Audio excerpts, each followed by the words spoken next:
Good evening and welcome to Spanish Fork High School, where tonight we have rivalry football here on Spanish Fork 17 between the Spanish Fork Dons and the Maple Mountain Golden Eagles. Ryan Pickens and Chris Hurst here at Spanish Fork High School tonight. And Chris, when these two teams get together, we've talked about it multiple times. We've called multiple of these games. You have to kind of throw the records out the books because you just never know what's going to happen. Yeah, I've seen some exciting finishes here on Spanish Fork 17. The first ever one I called, there was a touchdown catch by Spanish Fork in the back of the end zone where his foot may or may not have been in, but Spanish Fork took a win that night. So it's always an exciting game, as you mentioned, Ryan. We've also seen the game where there was the fumble at the end that sent Maple Mountain into the first round of the playoffs. So. And for both of these teams tonight, I mean, maybe Spanish Fork has a little bit more to play for right now than Maple Mountain. Coming into the week, the Golden Eagles a little bit higher in the RPI, where they would have a home game in the first round of the playoffs. But when you look at Spanish Fork right now, this is a team where the Dons are, I almost want to use the word, they are kind of in a must-win situation at this point with Maple Mountain. With Springville looming next week, it doesn't get any easier for the Spanish Fork team. Yeah, Spanish Fork's lost their first 3 region games here. Their last win was against Cypress. So they come into this 2-4, but they haven't won a region game, and they keep falling in their RPI standings. And I imagine the further you fall, the more difficult your first round game will be, where they're at 22nd right now. So it'll be interesting to see some veterans right now on the field here pregame, getting ready, still getting closer, it looks like, to the coin toss here, just a minute or so past the top of the hour. Thanks for joining us here on a Friday night for some high school football. And when you take a look at the season for Maple Mountain, the Golden Eagles have had a year that has gone a little bit maybe more favorable for Maple Mountain than in years past. They're led by a really good quarterback in Tyler Nelson, who's got a little bit of do-it-all for him. Yeah, Tyler Nelson has the ability to scramble, keep plays alive, and he's very accurate, especially when he's rolling to his right. So if I'm Spanish Fork, I'm looking to attack and force him to run left at all times possible, but that's easier said than done. It'll be interesting to see right here. Maple Mountain also in the position where they got some playmakers on the field, including number 1 Kyson Hall. We think we're going to be calling Hall's name quite a bit in this one. Yeah, he's a dynamic receiver, big playability. Anytime he touches the ball, there's a chance he can score. If you go ahead and you move here to Spanish Fork, the Dons last week, a game at Salem Hills where it was all Salem Hills from start to finish. The Skyhawks able to find a way to produce points. It seemed like, I think, on almost every drive of the ball game for Salem Hills, or at least most of them through the night. And Spanish Fork had some moments where they showed that offense can move the ball, and right now still trying to maybe figure out that consistent offensive attack. Yeah, their defense gave up a lot of points, but on offense they didn't help them out. There was multiple turnovers that Salem was able to capitalize on, and that's been an issue for Spanish Fork because they've got to limit the number of interceptions they have, and then they've really struggled to establish any sort of ground game. And when you really take a look at what Spanish Fork has done on the defensive side of the football, the Dons have been able to find a way at times to make some stops when they need those stops, Chris. But again, it kind of all goes back to consistency for Spanish Fork. Yeah, it does. And, you know, against Cypress, they looked like they were going to be a force to be reckoned with. They beat a team one classification up, were able to outscore them. Their defense did enough to stop them. But, yeah, they've been inconsistent. And against Provo, it looked like they were going to make that a ball game, and then they somehow just lost control. And I think it's really just been the turnovers that have killed the offense. It'll be interesting to see what happens right now. You're seeing the coin toss go right now, and this is something you don't typically are able to see here on Spanish Fork 17. Maple Mountain will get the football to start here between these two teams right here. Let's go ahead and let's take a look at our Triple T Heating, Cooling, and Plumbing keys to the game here before kickoff here on Spanish Fork 17. Chris, take us through your keys tonight. Yeah, the first one is, you know, anytime you have a crosstown rivalry game, sometimes you let your emotions get out of whack. So I think for both these teams, you know, you got to play with composure. The next thing is we've seen in most cases, if you lose the turnover margin, you have more penalties and mistakes, you lose ball games. And then also I think in this game in particular, when I've seen these two teams, it seems like whoever's able to they might be down, but they take the momentum, and then they're able to keep. It's the team that's been able to win a lot of these ball games. So I think that's our keys tonight. It'll be interesting to see what happens here. We should be just moments away here from kickoff here on Spanish Fork 17. Spanish Fork will be wearing red tops, black pants with the silver helmets. Maple Mountain, all white with the maroon helmets. We are just about set and ready to go for kickoff right here on Spanish Fork 17. We should be set for a good one here tonight between these two teams, looking to try to see if they can improve their position in the RPI as we inch closer to state. After tonight, only 3 games left in the regular season, so these games here, you're kind of in that late part of your schedule. Yeah, absolutely. And for Maple Mountain, I'm curious to see how they bounce back from that close loss to Wasatch last week where they lost by just a field goal. It will be Aiden Sayuli back deep with Ammon Hess. It will be Cade Olson ready to go here for the kickoff. And we are just about set and ready to go. Ball teed up on the 40-yard line. And we're going to settle in for some high school football here on Spanish Fork 17. Olson ready to go, and the kick is away. And this is going to go to the bottom of your screen, and here is Sayuli. He will give it to Hess on the return, and he's going to be brought down around the 27-yard line. Ammon Hess, if you remember going back to the first time we saw Maple Mountain, Chris, it was Hess who had the big kickoff return that went back for a touchdown against Pleasant Grove back in week 2. But here we're going to get our first look at that Maple Mountain offense led by Tyler Nelson. Yeah, and like I said in the beginning, Tyler Nelson, look for him to, if there's pressure, to make additional time by scrambling. He came into the week the leading passer and the leading rusher for this Maple Mountain team, which kind of tells you a little bit of what his game will be here on 1st and 10 from the Maple Mountain 27-yard line. Single back set in the backfield with Tyler Nelson. And Nelson will give right up the middle to Ruben Rose. Rose will get a few before being brought down by number 7, Morgan Mulestein. Yeah, big pickup for Rose there. One of the things Spanish Fork struggled with this season is covering the run, so we'll see if Maple Mountain just tries to ground and pound it here on this drive. Second down at 6 right now, 11:25 to play, first quarter. Opening drive of this one here as we play under the lights here on Spanish Fork 17. 4 wide receivers right here. Nelson will pull it back and now sets up the screen. Here's Kyson Hall on the catch, and Hall's immediately dropped. He'll get maybe a yard or so, but then brought down. So we'll put Maple Mountain in about a third and about 3, maybe 4 coming up. Yeah, and on that last play, great job by Jeffrey Hernandez coming up from his corner spot and making sure Hall didn't have an inch to move. So big third down here, Ryan, as you mentioned. Keep an eye on that matchup. We'll keep following kind of Kyson Hall as we go throughout the night to see where he is throughout the field. And number 2 at the bottom of your screen, Brian Bess. He's another big receiver Maple Mountain has. This is a younger Maple Mountain team, not maybe quite as young as Spanish Fork, Chris, but a lot of juniors here for Maple Mountain. And now, going to see, here it looks like they were trying to get the play clock set. Third down and 3 for the Golden Eagles. Nelson back to throw. Steps up in the pocket. Mulestein going to pull him down. He's going to be close, but I think he's going to be short of the yard to gain. He's going to be maybe right on it, in fact, Chris, on second look, and they're going to give him just enough for a first down.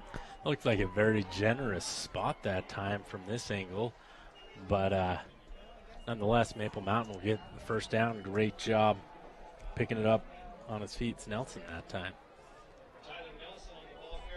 So Maple Mountain now continues their opening drive of the ball game at their own 38-yard line. Ruben Rose, the deep back here for the Golden Eagles.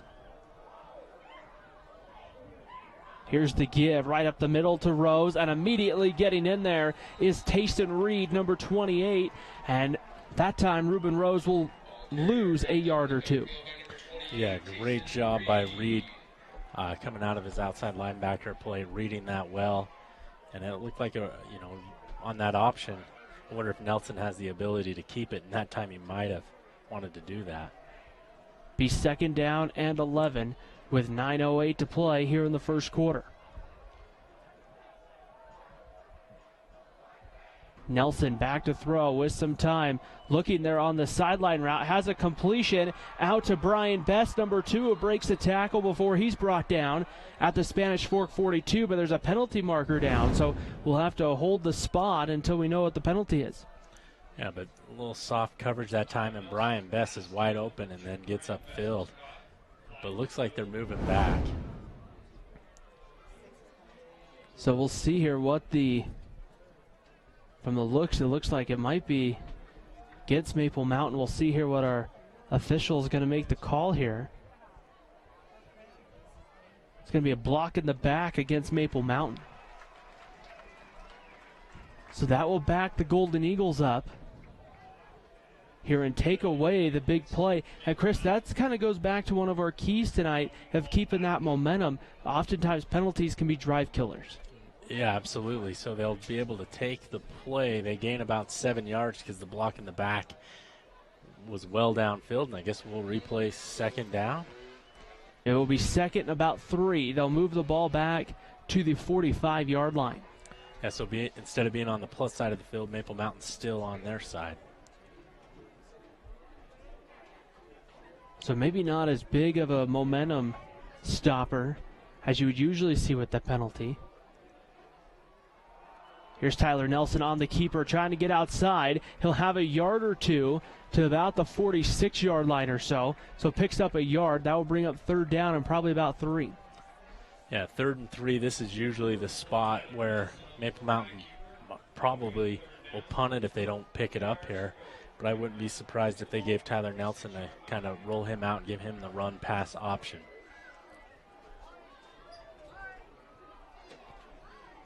Maple Mountain breaks huddle here. 3rd down and 3 coming up. Nelson joined again by Ruben Rose in the backfield.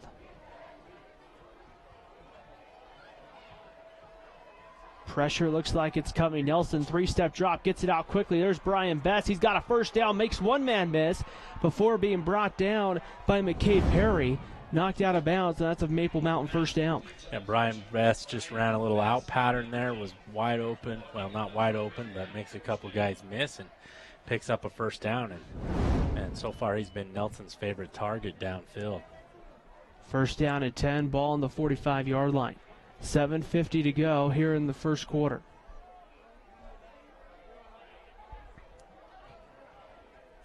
Maple Mountain got into plus field territory a couple plays back before a penalty drove the Golden Eagles back into their own territory. Here's Nelson back to throw, rolling out, stopping, looking down field. Now it's going to take off. He's got a few yards, makes another man miss down the sideline, steps out of bounds before a couple of defenders get there. A nice pickup for Tyler Nelson, showing the speed right there that Nelson has at quarterback. Yeah, absolutely. And Spanish Fork did a great job in coverage, and nobody was open, and looked like they were going to get Nelson in the background, but like Houdini, he's able to escape. They'll mark the ball down to the 30-yard line of Spanish Fork.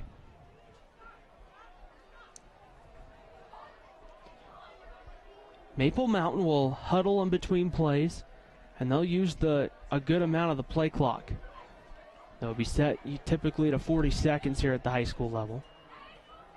Back to throw. Nelson with some time, trying to, I think, set up a screen. Yeah. Nothing was home. Now Nelson trying to direct traffic, and he's going to be ushered out of bounds right there. Brad Stevens, it looks like, is the one that was chasing him out of bounds.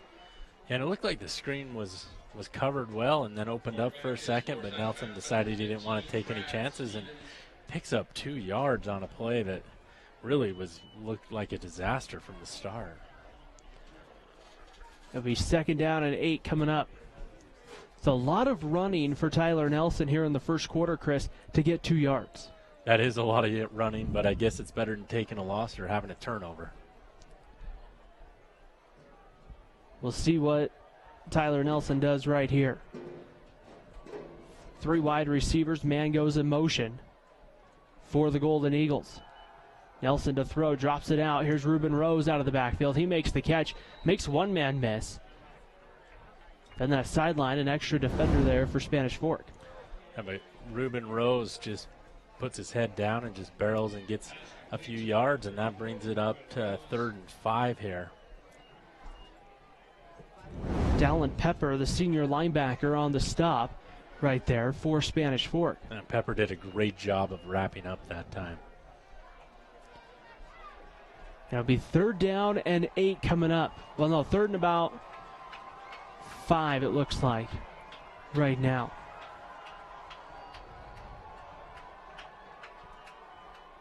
Here's the give, and this time going nowhere. Ruben Rose immediately hit and dropped in the backfield.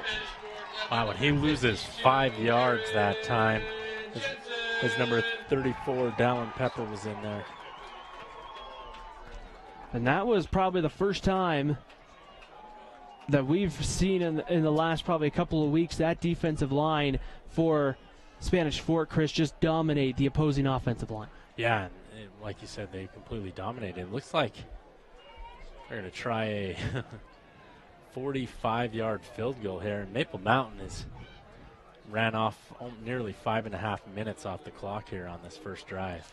6'3" junior kicker Seth Cromanhook. There's not enough time. They're going to have to use a timeout to kick. The play clock expired, and Cromanhook put it through the uprights, but like Chris mentioned, there's either going to be a timeout or a delay of game, and it looks like Maple Mountain got the timeout with 6:25 to go in the first quarter. No score. Still the opening drive of the ball game here on Spanish Fork 17. Let's take a moment to thank our sponsors here on Spanish Fork 17 tonight.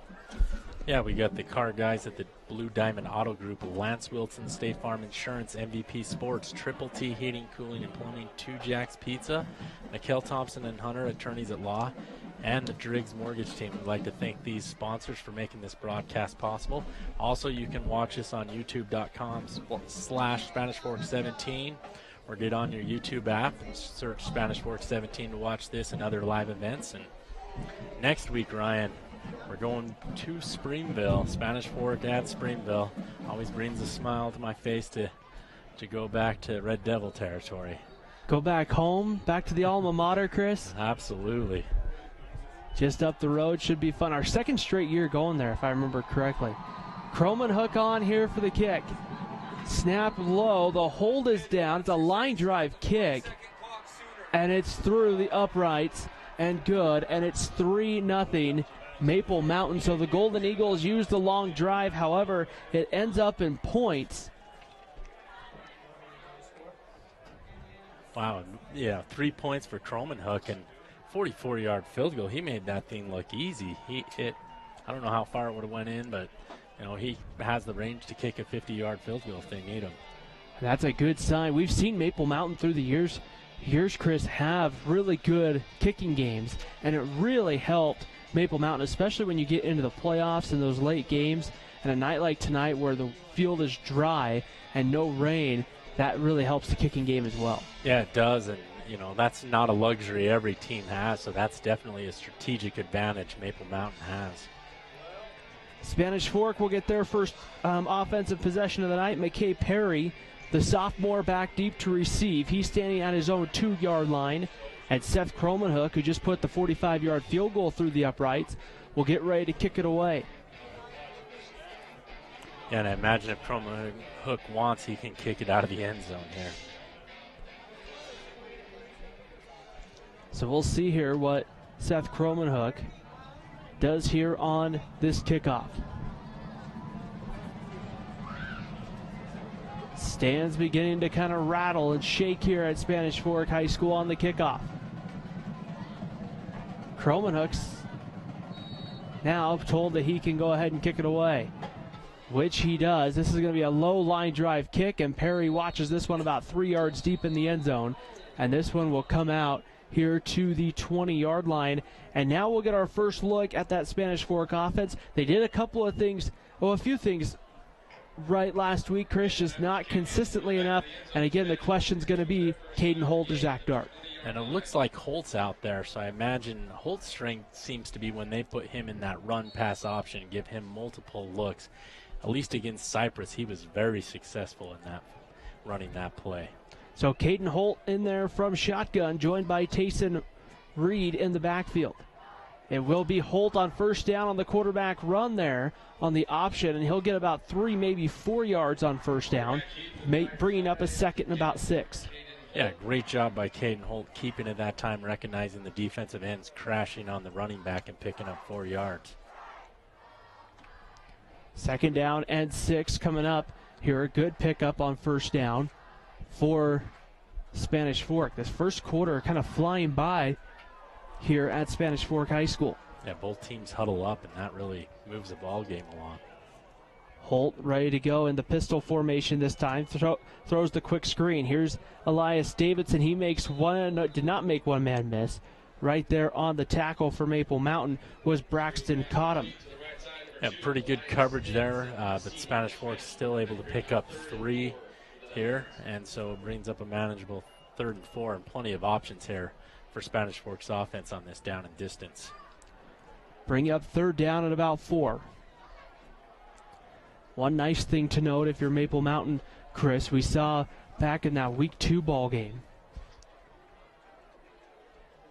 We'll touch on that in a minute. Maple Mountain looks like they might be coming right up the middle. Just bring some extra pressure. Holt gets it out quickly. It's tipped, almost intercepted. Grady Nelson from his linebacker spot had his hands on that one.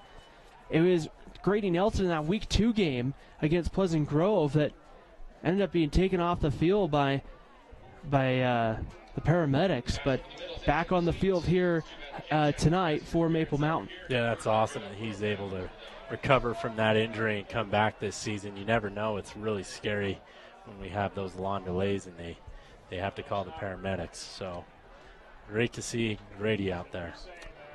Cade Olson back to punt here for Spanish Fork. Line drive punt right at Sayuli, who will just let it go, and he'll just let it bounce inside the 25 to the 24-yard line.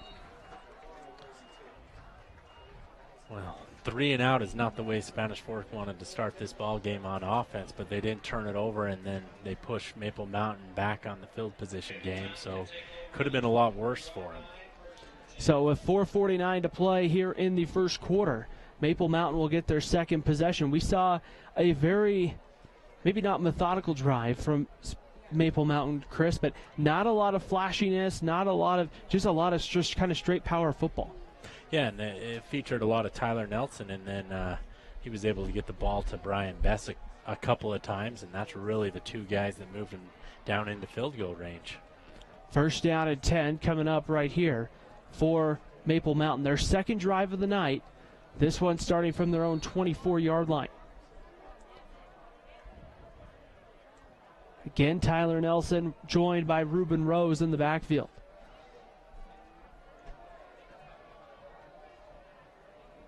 The 4 wide receivers ready to go here on the 1st and 10 play. Nelson back to throw. Pump fakes, taking a shot deep. Has a man out there, has a foot on him. It's Kyson Hall. He makes the catch, and now he will score. Touchdown, Maple Mountain. Tyler Nelson to Kyson Hall. It's 9-0 Golden Eagles. Wow, and really good timing by Nelson that time, and he put it exactly where Hall needed it, and we'll see that here on the car guys at the Blue Diamond Auto Group instant replay.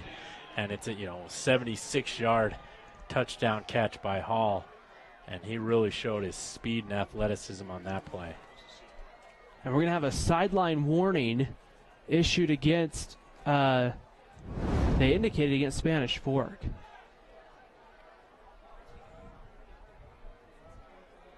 So now Maple Mountain will have the opportunity for the point after touchdown try. Back-to-back drives end in points for the Golden Eagles. Curlman hook on again for the extra point. Snap down, hold down, kick is through the uprights. And with 4:38 to play in the first quarter, 10-0 lead for Maple Mountain on top of Spanish Fork. And we talked about, Chris, that 3 and out really being in a position to potentially hurt Spanish Fork. And right there, it didn't take long for Maple Mountain to capitalize. Yeah, it did. And, Maple Mountain's first drive was it took 5.5 minutes, so I guess it was methodical, time-consuming.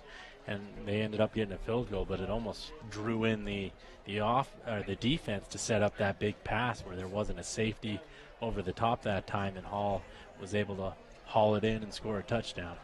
So for Spanish Fork, I think the key is, even if you don't score on this drive, you got to pick up a couple of first downs, give your offense some confidence here. Chris mentioned it already just a few minutes ago, but next week we'll be at Springville for a 7 p.m. kickoff. It will be Springville, who's number 3 this week in the RPI, and Spanish Fork. It will be a big test for the Dons for sure. Should be a fun one. That's our last Friday night regular season broadcast as well, Chris. There's the kick from Krolman Hook, who, again, that one goes about 8 yards deep into the end zone and will come out to the 20-yard line. Yeah, McKay Perry just watches that one sell into the end zone. But, yeah, we go Friday next week, and then the following Thursday, and then Wednesday due to the fall break coming up. So a lot of high school action, as the last 2 games will actually feature Maple Mountain. Maple Mountain at Provo on October 10th, and then Maple Mountain against Salem Hills on Wednesday, October 16th. That could be a big test for Salem Hills there to end the season. So Caden Holt back at quarterback here for Spanish Fork. They'll send Davidson in motion. Here's the pitch to Tayson Reed. Reed makes one man miss, runs into his own player, and then he'll be brought down for maybe a gain of a yard. A whole host of Golden Eagles in there on the tackle. And now we'll bring up second down. Yeah, that was a great job, as you mentioned, Ryan, of Maple Mountain's defense swarming to the ball and actually pushing Elias Davidson into the running back there in that situation as well. They'll bring up a 2nd and 9, gain of a yard for Reed on first down. Caden Holt ready to go. Again, here's the give. Tayson Reed right through the middle, breaks one tackle, and then is brought down as he reaches the second level. Getting there to make the stop, Derek Blanthorne. That brings up a 3rd and 2, and Spanish Fork's moving quick. 3rd down and 3. Don's ready to go once again. Holt now. I think they're going to try to change the play here. Holt directing traffic. 16 on the play clock. Plenty of time to change the play. Holt ready to go. He'll go back to throw. Going to throw a fade route down the sideline. Penalty flag comes out. That one's incomplete, but this may be against Maple Mountain. It was Braxton Cottom in coverage there, Chris, and this one might be a hold or pass interference. My guess is they're going to call a hold because Cottom had a hold of Harrison that time, as he was running down there, and the official clearly saw it. Cottom knew the official saw it, and once he knew the receiver was out of the way, he stuck his hands up like he was innocent. And it will be a hold against Maple Mountain. That will give Spanish Fork a first down with 3:19 to play in the first quarter. So an opportunity here to get a fresh set of downs if you're Spanish Fork. The Dons are still kind of sorting a couple of things out right now. And now they're going to mark off the penalty yardage. Should put them, right around the 38-yard line after the 10-yard holding penalty. Well, I guess it's better to get that 10-yard holding penalty than to give up a long touchdown pass. So if you're going to do that, that might be the time and place. Here's Tayson Reed, tries to bounce outside, gets past one. Grady Nelson gets there, slows him down. A couple other Golden Eagles there, able to help get this tackle, but Reed there picking up a couple of yards out across. He might have gotten maybe to the 41 with a favorable spot. Yeah, he gets 3 yards, so credit Reed's second effort. It looked like that play was going nowhere, and then he had the drive in his legs to pick up a couple on his own. 2nd down and 7 here for Spanish Fork.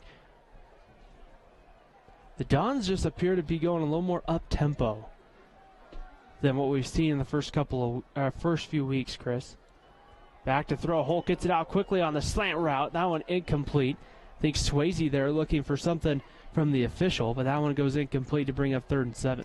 Yeah, and Spanish Fork's been huddling at times, and then like this play, and sometimes they're going in there no huddle. I think they're just trying to find their rhythm. Sometimes the quarterback can get in a rhythm and no huddle offense. So I think the offense here is just trying to figure out where this offense can get some confidence and where they can be comfortable in this game. 3rd down and 7, 2:35 to go. Holt gets it out quickly. That's enough for a first down there. That strike is to Cade Olson, the sophomore wide receiver, and a first down there for the Dons. And Cade Olson, for a sophomore, is quite the athlete here for Spanish Fork, as he's one of their leading receivers this season. 5'11", 155 pounds listed on the roster. You have to like the idea as a sophomore that he's going to potentially fill out a little bit more. Absolutely. First down and 10, ball on the 50-yard line. Holt gets it out quickly. There's the screen pass. Swayze's hit immediately when he makes the catch. Blanthorne was right there, along with, I believe that was Saiuli there, to make the stop. I just saw Blanthorne just crash in, and I think you're right. Saiuli was on the other side. That play was well covered. Brings up 2nd and 9 after the gain of a yard.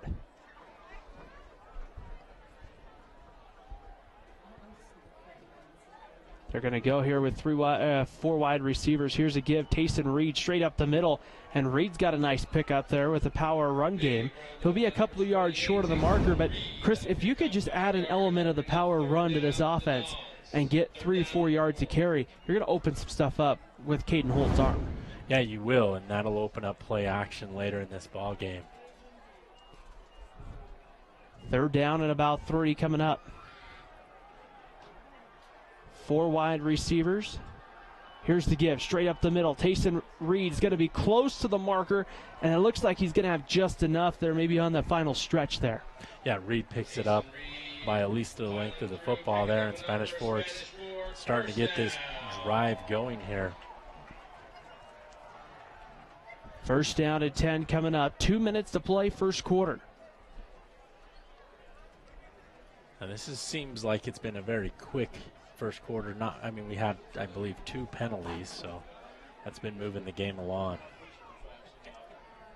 Ready to go right here. Caden Holt, his second drive of the ball game. Here's the give. Tayson Reed straight up the middle again. Reed he's going to get about 4 yards right there, down to about the 35.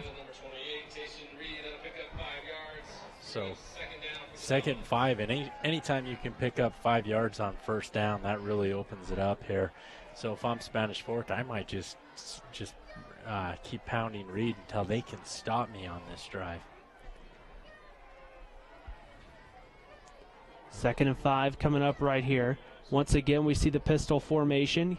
Caden Holt sending out signs. Here's the screen pass out. Cade Olson makes the catch, gets past one, has some green in front of him, tripped up by there in the secondary. That's caught him getting in there on the stop. However, a penalty flag back at the 38, and we'll see what this is coming in with. It's going to be holding on Elias Davidson, where he had a hold of the jersey there of the defender trying to make a play. And I think he might have got away with it, but he stuck his hands up, and then that's key to the officials to make that call when you do that. So they'll mark it back. Instead of being a first down for Spanish Fork inside the 30, it's going to move the Dons back to the Maple Mountain 48-yard line. Yeah, and I think without that hold, Spanish Fork gets stopped there. So it's one of those plays where I guess you try and get away with it, but unfortunately for Davidson, he wasn't able to. Back to throw here, here's the handoff, and Tayson Reed there with a kind of a little jump there at the end there, a dive forward, I guess, for a couple of extra yards. Makes it 3rd down. It's going to be about 3rd and 11, Chris. And that penalty really put him out of the, correct down and distance here, so I think Spanish Fork's going to have to be one-dimensional, but I would definitely roll Holt out here because he's got some wills too, and he can make plays on the ground. 3rd down and 11, 20 seconds to play in the quarter. This might be the final play, depending on the result. 4 wide receivers, and they will run right up the middle. It's going to be Caden Holt. He kept it on the option. He's going to have the first down inside the 30 to about the 28-yard line, and that's a big first down for Spanish Fork. Yeah, huge play by Holt as he keeps it, and everybody went after Reed that time, and Holt, parts the White Sea there and gets the first down. 6.5 seconds. They'll begin to run it. We'll see if Spanish Fork gets the playoff here before the end of the quarter, and they will not. We've reached the end of the first quarter. Maple Mountain scores twice. A field goal and a big play through the air puts Maple Mountain on top. 10-0 to Spanish Fork here on Spanish Fork 17.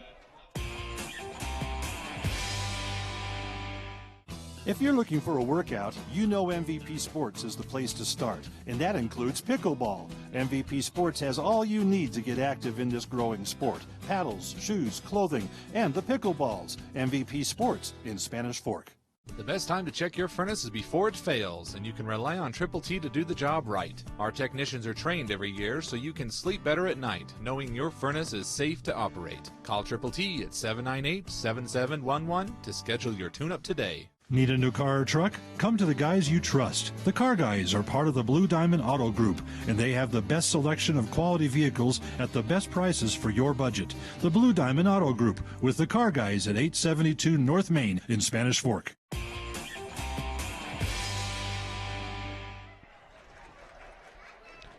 Start of the second quarter here on Spanish Fork 17. Ryan Pickens alongside Chris Hurst as we get set and ready to go for what should be a fun second quarter. We saw Maple Mountain, Chris, make a couple of big plays, and those turned into 10 big points. Yeah, and the one big play that they had was that 76-yard touchdown pass to Hall, and that really opened this game up. But credit Spanish Fork because they've been fighting back on this drive.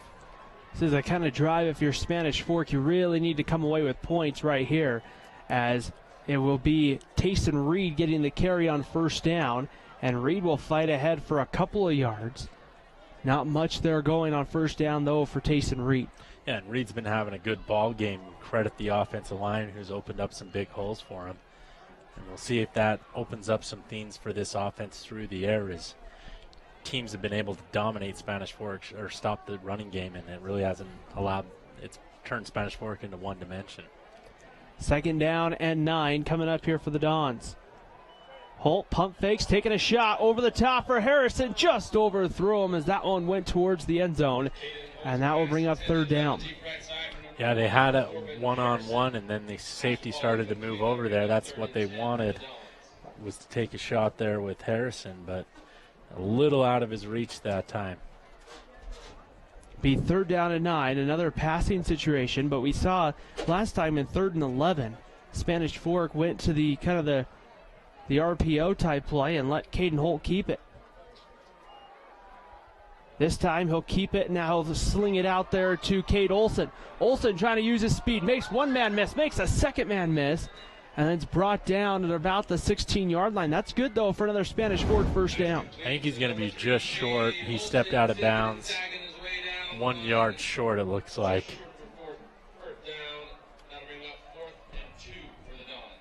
So, yeah, slips out there. Good call by the official there. Official was right there. I didn't see where he went out. I thought he held in just long enough, but there as the replay catches our eye. It will bring up 4th and 1. Reed ready to go. Here's the give straight up the middle. It's Holt on the keeper. Fooled everybody, including myself, and I don't think he got it. Yeah, Maple Mountain sells out on the run that time, and it pays off as they own the line of scrimmage that time. He needed to get to about the 18-yard line or so, and he got brought down at about the 19-yard line. He's going to be short. It will be a turnover on downs, and the ball back to Maple Mountain. But you flip the field if you're Spanish Fork, Chris, and you give that Don's defense a much-needed break. Yeah, the defense gets a break, and the other thing you've shown is, hey, you can run the ball against this Golden Eagles defense. Be 1st down and 10. Maple Mountain will start at the Spanish Fork 19-yard line. Looking to try to see what they can do right there. Tyler Nelson, the quarterback, takes the snap, and gives it out of the backfield. Here's Ruben Rose. He makes a couple of men miss and then gets into the secondary. He's brought down around the 40-yard line right there, and a big first down for Maple Mountain. Yeah, big run by Ruben Rose up the middle that time. Picks up about 15 yards there, and they'll move the chains. Actually, he picked up 23. They'll mark him down at the 40-yard line. That, I think, is the biggest run of the night for Maple Mountain. Don't have the stats in front of me to know for sure, but it would appear just from... Unless Tyler Nelson got one longer than 23, which I don't think he has, but he's picked up about 15 himself. Nelson here in the shotgun once again. And now we're going to have... Delay a game. Delay a game there coming in. Now we'll move him back 5. I was looking to try to see where the flag was, and the flag was not in the spot I was looking for it. And Maple Mountain a little too methodical that time. And see a lot of timeouts used to prevent that 5 yards, and I often wonder, is the timeout worth 5 yards?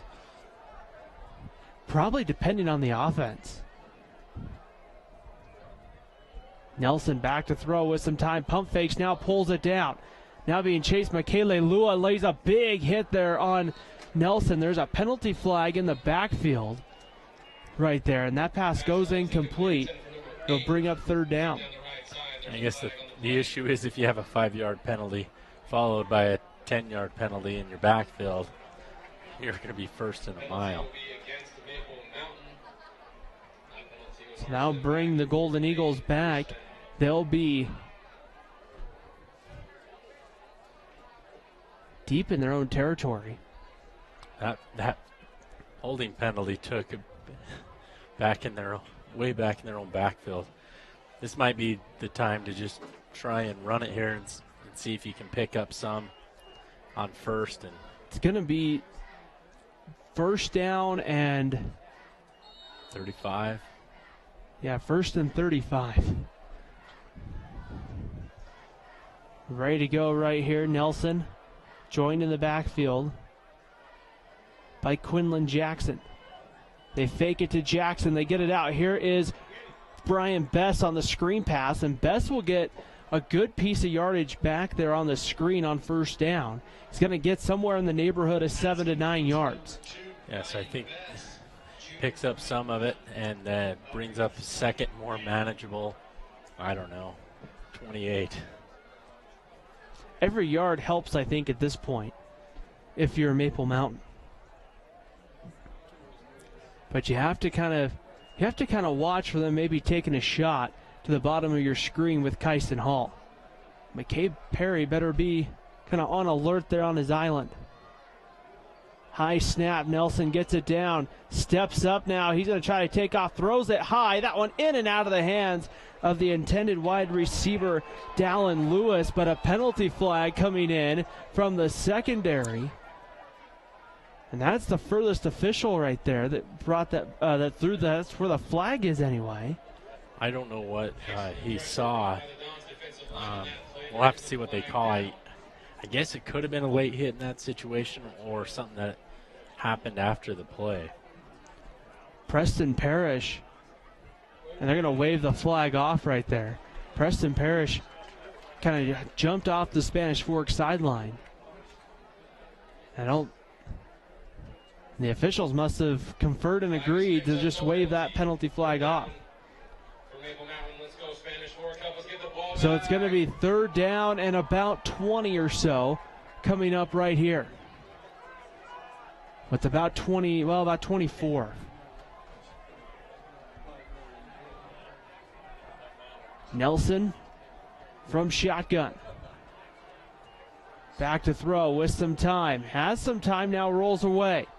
Looking downfield, going to throw it deep down the sideline. That one's batted away, incomplete right there. That was Kyson Hall, the intended receiver. I think it was Michele Lua, number 8, who actually got there to knock it away. Sorry, it's Brad Stevens, number 15, that got there to knock it away. Yeah, great job by the Dons getting pressure with 4, dropping back 7, and really in that situation keeping everything in front of them. McKay Perry will drop back for Spanish Fork. He's at his own about 34-yard line. Brian Best, number 2, will do the punting for Spanish Fork. And a sideline warning has been called. Right there. They're explaining the call there to Preston Parrish. That, I think, is the second. Yeah. So Preston Parrish going down the Spanish Fork sideline telling everybody, get back. Penalty will be against Spanish Fork for a sideline warning. That'll be a 5-yard penalty, so a sideline warning. It will still make it about 4th and about 20. And a punting situation for Maple Mountain. Doubt we'll see the fake here in this situation. Best ready to put a foot into it. Line drive punt. They make contact, and the penalty flag comes in. McKay Perry on the return is brought down at his own 30-yard line, but we'll have to wait and see what the penalty is in the backfield. Best just got leveled on that punt. It's going to be a penalty, and we'll see how if Maple Mountain declines this or accepts it and repunts again. I would almost think you'd accept it and repunt it and see if you could pin Spanish Fork back even deeper. And Ammon Hess on special teams comes down and just makes it a great tackle there. Very physical tackle. The officials are, you see Preston Parrish there, the head coach for Spanish Fork, and they're kind of talking with a couple of things right here. They're acting almost like the penalty was against Maple Mountain almost, is the way it looked like it was being explained. The Spanish Fork offense is the one heading out onto the field. So I don't know if there was multiple penalties, but we'll see here. Or maybe they're just going to move them back. And that's another possibility as well. The one penalty was declined, and it will be first down Spanish Fork. They declined the penalty, roughing into the punter.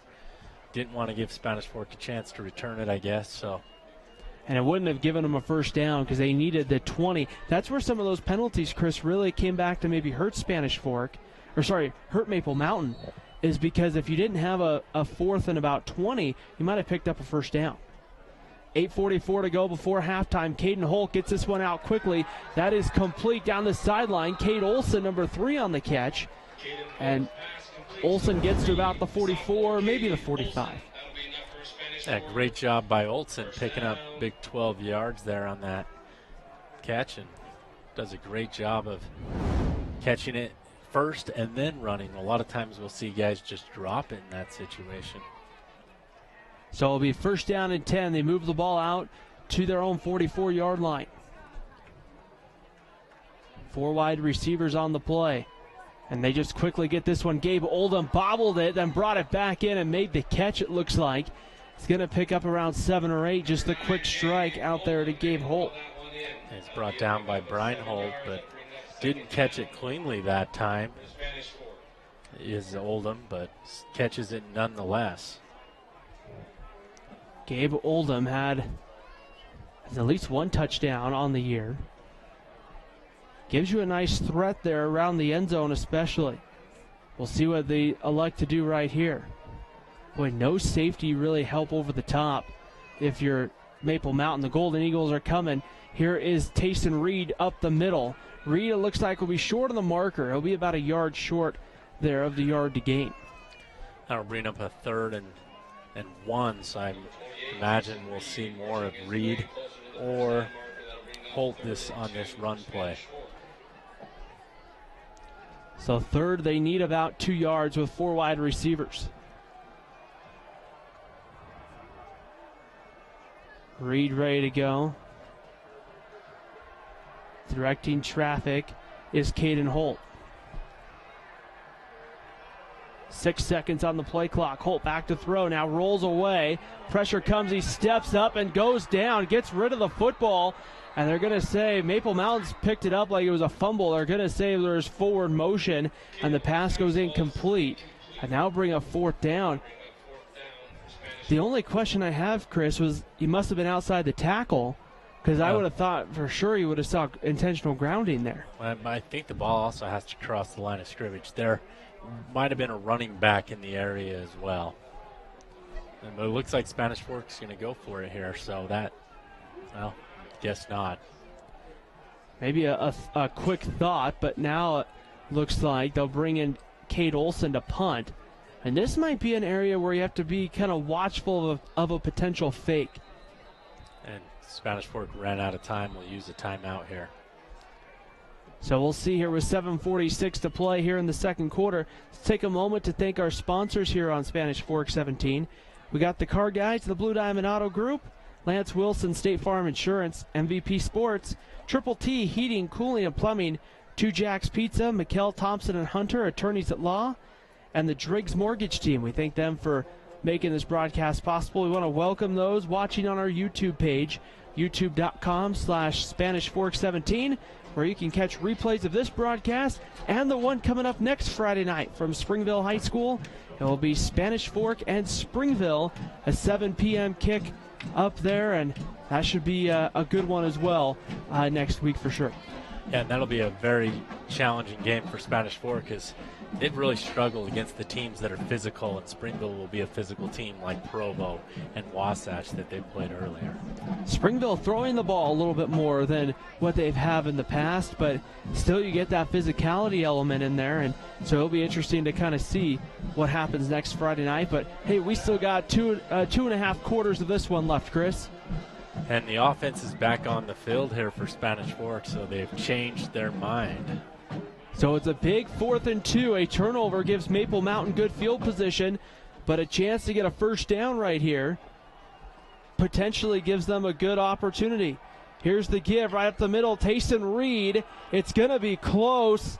And the initial spot, I don't think he got it, but we'll wait and see. They're going to sort it out right here. And it looks like it's short. We'll see if they bring the chains out to measure right here. Spanish Fork saying, yeah, it's enough. Maple Mountain's defense already off the field. And it's not enough. Turnover on downs. Ball back to Maple Mountain. Huge stop for Maple Mountain's defense there. And Maple Mountain really can capitalize on the good field position. What killed their last drive was that big holding penalty in their backfield. It's a spot foul at the high school level, so when you hold 7 yards in your backfield, it essentially becomes a 17-yard penalty.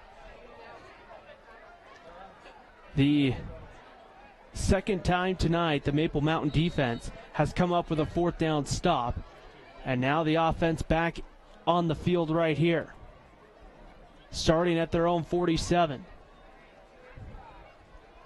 4 wide receivers. Nelson back to throw. Gets it out quickly. That's a completion. Believe it's out to Sayuli. They'll bring up 2nd and about 2. Yeah, and 8 yards on first down's a big win for Maple Mountain here, and now they're on the plus side of the field. And they've, shown moments where they looked like they were just going to dominate this game, but Spanish Fork's really fought back.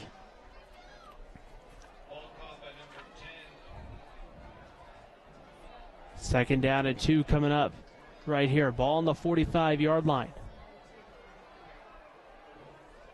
Ready to go right here. Tyler Nelson in shotgun. Back to throw. Pressure comes. Gets it out quickly. That is going to go incomplete. Looking there for Kyson Hall, who tried to make a diving play. And now will bring up 3rd down and about 2. 3rd and 2 here.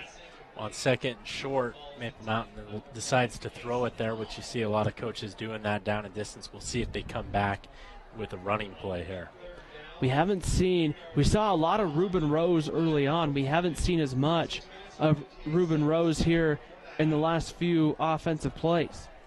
Yeah, he's got a low center of gravity, and he's able to pick up a couple yards, I imagine, if they give it to him here. It's Rose up the middle. It's going to be close. I don't think he got it. Getting there immediately for Spanish Fork was Tayson Reed, number 28. And I think Maple Mountain's going to be 4th and maybe 6 inches. Yeah, great job by Reed just holding on there, as we see on the car guys at the Blue Diamond Auto Group instant replay there and holds them short. Let's go, Spanish Fork. We need a defensive stop right here. Get loud. 4th down and about a yard. And really just looking at where they spot the football. And yeah, it's Mountain's probably going to have to hurry. Probably just under a yard. 5 on the play clock. Nelson goes under center. Quarterback sneak. He's got the first down. They're getting to about the 42, about a yard more than he needed. And Maple Mountain should have a fresh set of downs coming up right here. Yeah, and anytime Maple Mountain picks up a first down and they run it a couple times in a drive, they run this clock down, so it almost takes off about 80 seconds. Golden Eagles have 2 timeouts remaining here the rest of the half. Spanish Fork also with 2 timeouts. It'll be first down and 10, ball on the 43-yard line of Spanish Fork. Nelson has the play clock at 10 seconds. Back to throw, straight quarterback draw. Nelson's going to have the first down again. A nice pickup there of about 13 down to the 30-yard line. But most importantly right there, Chris, just going back to a straight quarterback draw. Yeah, and if you're Spanish Fork, I wonder if you want to elect to keep a spy on him, because in that situation, everybody's dropping back into their coverage. The Maple Mountain's allowing the blitzers to get to the outside, which just leaves pretty much a hole where you could drive a truck through if you wanted. First down and 10, ball on the 30-yard line. 8 seconds on the play clock. Maple Mountain hasn't been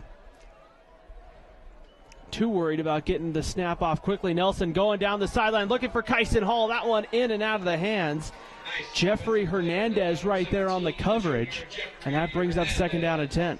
A pretty tight coverage by Hernandez, not a whole lot of separation by Hall that time. I think if that ball's thrown out maybe just a little further, Hall's able to get it, but credit Jeffrey Hernandez for the great coverage that time. And that's hard, one-on-one with Kyson Hall. Second and 10, they'll have the ball on the 30. Right here. 5:23 to go before halftime. 10-0 lead for Maple Mountain. Back to throw. Nelson with some time. Stepping up now. Goes down. It's Gabe Oldham, number 9. Getting the 2 Jack's Pizza quarterback sack. Great job by Oldham that time, and he uses his 6'7" frame really to clothesline Nelson, who had nowhere to go that time. Is great penetration by the defensive line. It'll be third down and 16, so a definite passing situation here for Maple Mountain. However, the Golden Eagles, Chris, only need 7-10 yards to have a decent shot at a field goal. For all I know, they're in field goal range right now. From here, it would be about a 53-yard field goal. And up 10-0, I don't know if you may not take the chance, but Maple Mountain here, I believe, going to use a timeout with 4:37 to go here before halftime. And right here, you have to kind of like the position you're in right now. If you're Brad Burtonshaw, Chris, and the Golden Eagles, you've had an opportunity to move the ball, and you've found ways to create some offense here, and you have a 10-0 lead. You do. And if you're Spanish Fork, you can take some of that momentum back here if you're able to get a stop, force Maple Mountain into 4th and long, and see what they want to do in that situation. But remember, Spanish Fork gets the ball to start the second half. So if they are able to get a stop here, get some points before half, they could potentially take the lead on that opening drive. Of course, it's high school football. We have 4 minutes and 37 seconds, so we could have maybe 5 more possessions as well.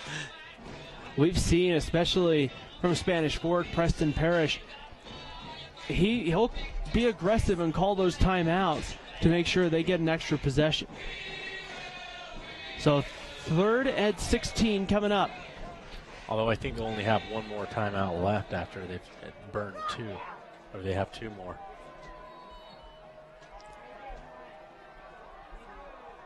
Three wide receivers right here. Back to throw.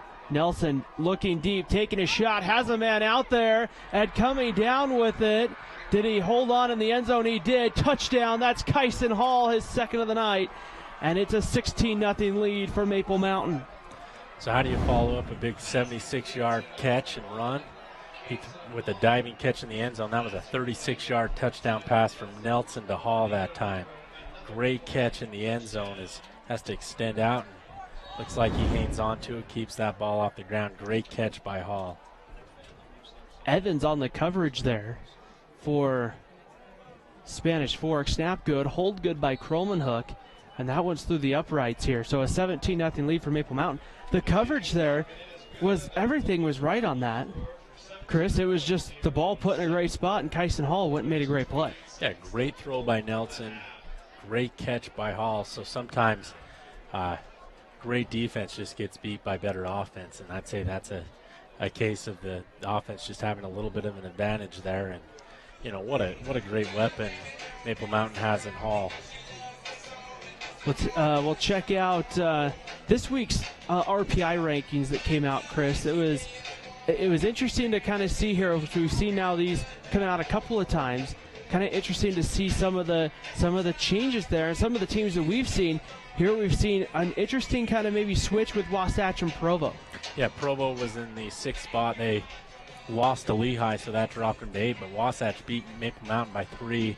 I think they jumped from about 12th to 6th. So the top 6 get a bye in that first round, which is huge.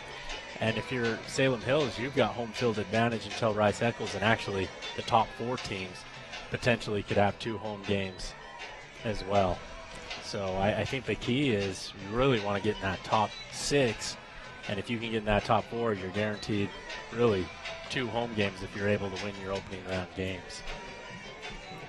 Ready to go with Seth Kromenhoek. He'll kick it away. McKay Perry jumping up and down at his own half-yard line. And they're going to go with the kind of an onside kick. Quickly recovered, though, right there by Spanish Fork. That I believe was Spencer Vest, number 6, who came up with it. As Maple Mountain did a good job of selling. They were kicking that one deep, and then it was kicked short. And it looked like it was going to be effective, but Spencer Vest comes up, makes the catch, gets down on the ground. It looked like he had a running lane, but I'm not going to credit anybody for just holding on to the ball and guaranteeing your offense gets the ball in great field position. Spanish Fork will start at their own 46-yard line with 4:28 to play before halftime. Up the middle, Tayson Reed, and he is pulled down to the backfield again. That was number 14 getting there, Derek Blanthorne. And that's a gain of about 1.5 yards. A great job by Blanthorne. It looked like Reed might break away from that tackle, but Blanthorne does what you're supposed to. He wraps up. Pick up second 9 coming up after the 1-yard gain. Play action back to throw. That ball's tipped, and it goes incomplete. Tipped on the defensive line. Caden Holt went to throw that one. And it'll bring up 3rd and 9. And Blanthorne comes up a little slow that time, and I think he might have been wasn't sure if it was him or Grady Nelson that was able to get the tip there on 3rd down, or 2nd down and 8.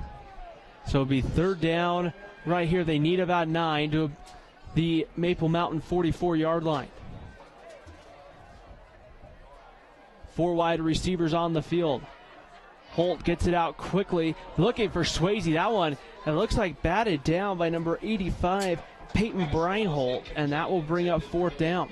He just got enough on it to change the trajectory of the ball, it looked like, to where Swayze couldn't come up with it. And so another 3 and out here for Spanish Fork. And, you know, on some of those critical 3rd and 4th downs, they just have not been able to convert. Aiden Sayuli back deep. He's at his own about 18-yard line. As the punt comes there from Cade Olson. A nice punt inside the 20 with a roll. And it's going to go out of bounds.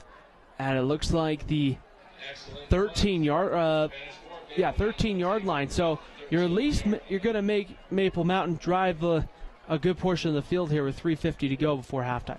Yeah, it's still 3:50. So a lot of time for Maple Mountain, and Spanish Fork really didn't take off that much time as they went 3 and out with those 2 incompletions. Maple Mountain has 1 timeout to work with here as they start this drive. So we'll see here what's going on right here. For Maple Mountain, the Golden Eagles in the white tops, white pants, maroon helmets.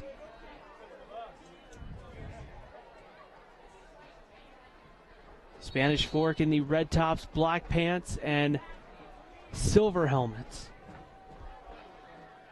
Two backs in the backfield here with Tyler Nelson. Here's the give. Ruben Rose right up the middle, and he's got a foot race. At midfield, he's going to get caught, though. I think Hernandez trying to catch him, and Ruben Rose will score. Touchdown, Maple Mountain. And I do not see a penalty flag. 87-yard by Rose, and great job by Hall hustling downfield and getting in front of the defender and really opening up. I thought Rose was going to get caught, and then Hall does just enough to get in front of the cornerback coming in on the other side.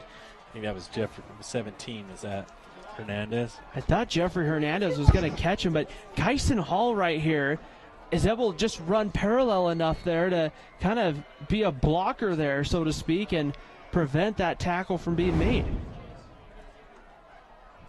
Seth Cromanhook on for the extra point, and now a penalty flag up front there as Spanish Fork believes going to jump. We'll see who they're going to get with the penalty right there.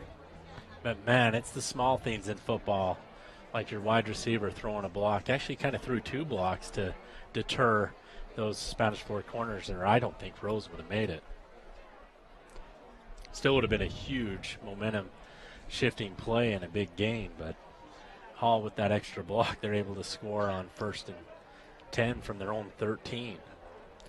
Offsides the call here against the Dons. We'll get ready here for the point after touchdown try. Snap good, hold good. The kick through the uprights and through. And with 3:36 to play before halftime, Maple Mountain in full control here, 24-0 on Spanish Fork. And really, it's been an opportunity here. Maple Mountain's just found a way to make some explosive plays in the first half. They have, and that's why they got the 24-0 lead. After Spanish Fork, it's not like you've had plenty of opportunities. You just came up short a couple times on 4th down and some big third downs, but that's why it's 24-0. Let's go ahead here and thank our sponsors for making this broadcast possible on Spanish Fork 17. We've got the car guys at the Blue Diamond Auto Group, Lance Wilson State Farm Insurance, MVP Sports, Triple T Heating, Cooling, and Plumbing, Two Jacks Pizza, Mikkel Thompson and Hunter Attorneys at Law, and the Driggs Mortgage Team. I'd like to thank them for making this broadcast possible tonight. It's always good to be here on a Friday night for some high school football. One more Friday night, and then we move to a Thursday and a Wednesday, and then maybe we get like a Friday afternoon. We'll have to see. Seth Cromanhook will kick it away from his 40. McKay Perry, again for Spanish Fork. He's standing at his own goal line. And this is another line drive kick. Perry will watch this one get about midway through the end zone. And right there with 3:36 right here to go, Spanish Fork will get the football. And we'll see here what Caden Holt and the Dons offense can do. And I wonder what their mental state is right now. They've gotten blown out the last 3 weeks. And so falling down 24-0 is a deja vu, or will Spanish Fork be able to fight back in this situation? Caden Holt joined by Tayson Reed in the backfield. Here's Holt, gets it out quickly. Cade Olson along the sidelines, gets past one guy and then gets hit out of bounds around the 31-yard line. That will be enough, though, for a Spanish Fork first down across the 30 there to the 31. Yeah, big pickup by Cade Olson that time as Holt hangs in the pocket, completes the pass. The one thing Spanish Fork's done well tonight is they haven't turned it over. It's just really been, they just can't quite get that 10 yards they need on every set of downs. 1st and 10 from the 31-yard line. 4 wide receivers for Spanish Fork. Tayson Reed in the backfield. Gets it out quickly here again. Cade Olson on the catch. Makes one man miss down the sides. Almost made a second one miss. And Cade Olson right there, some quick footwork. And he'll pick up another maybe 6 yards. Yeah, great spin move here. I guess he didn't spin out of it, but steps out of a couple tackles. And really Grady Nelson just hangs on to him to make that tackle. 2nd down of 4 coming up right here for the Dons. Spanish Fork with 2 timeouts. to work with here the rest of the way.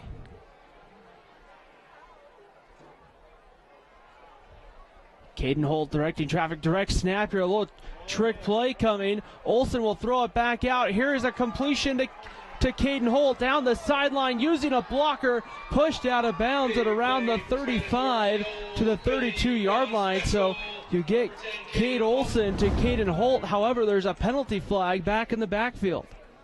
And I don't know if this is going to be a hold or, well, apparently it is. They're moving the teams back. Great play call there. Also hold downfield on the block there, but it's going to be roughing the passer against Maple Mountain. All right, so it's a 15-yard tack onto that play for Spanish Fork.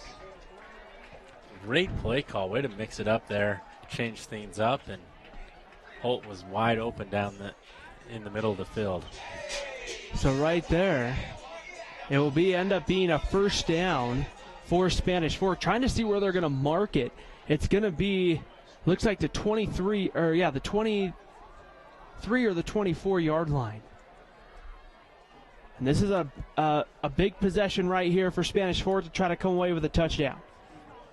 Holt keeps it now, just has to try to make something there out of nothing, and he does. Penalty flag comes in as Holt takes it in for a touchdown. We'll have to wait and see what this penalty is and if the touchdown will stand. Yeah, 23-yard run that play by Holt. You can see his confidence building here as really he just fakes out number 52. Cameron Simons got him turned backwards on that because Simons thought he was throwing it. And just given the looks of it, it looks like it's coming back right here. We'll see what the official is going to make the call. In fact, I don't think it's coming back. I think it's against Maple Mountain. Just given the looks by Spanish Fork right here. The offense coming on, offense coming off the field. Special teams unit will come in, and they're going to, I think, explain the call right here to Preston Parrish and see what they want to do. I was trying to see what it could be against the defense, but unless it's a face mask. Touchdown is good. Face mask against Maple Mountain. And that will tack on 15 on the kickoff. So touchdown for Caden Holt from 23 yards out. And the Dons are on the board here before halftime. Cade Olsen will attempt the point after touchdown try. Snap good, hold down. The kick is going to be through the uprights for Cade Olsen. And Spanish Fork with 3:02 to go before half, Chris, get a big touchdown right there and take advantage of a couple of costly mistakes from Maple Mountain. Yeah, absolutely. Quick strike offense that time by Spanish Fork as they're able to score in less than a minute. And that's 24-7. And like I said, with about 4.5 minutes to go, we'll probably have we could have 5 possessions left. So we'll see here what happens. Just a big, you talked about the kind of the mental state with how things kind of can snowball from week to week. That has to be a moment where that Spanish Fork offense maybe goes, hey, we can move the ball and we can score on Maple Mountain and see if you can chip your way back in. Yeah, and they did that, and I really like the play calling. They mixed it up by having that direct snap to the running back. Looks like they're going to run the pitch that time, but nobody's worried about covering the cornerback. Holton, he was wide open in the middle of the field. They're going to, Spanish Fork will kick from the 45 right here. Must have been a 5-yard face mask, not a personal foul face mask, so they moved it up 5 yards. And so they'll get ready to kick it away. And there's a good kick. That will go to about the 1 yard line. Returnable for, he got Sayuli. Look out. He's got some room. Gets tripped up, stays on his feet at the 30, at the 20. And Aiden Sayuli will score. Touchdown, Maple Mountain. And no penalty flags that I can see. And Maple Mountain responds quickly after the touchdown. Wow. Back-to-back big plays for Maple Mountain. They had the 87-yard run. There they have about the 98-yard return by Sayuli, where that ball was just almost wasn't able to be returned because it was in the end zone, but instead he runs it the other direction. Seth Kromenhoek on for the extra point. Now that Spanish Fork offense, who's taken a quick moment to watch some film, has to quickly now get ready to retake the field. So right here, the officials are checking some equipment, it looks like, on Ethan Davis, number 6 for Maple Mountain, but everything appears to be good. And now they're ready to go here for the extra point.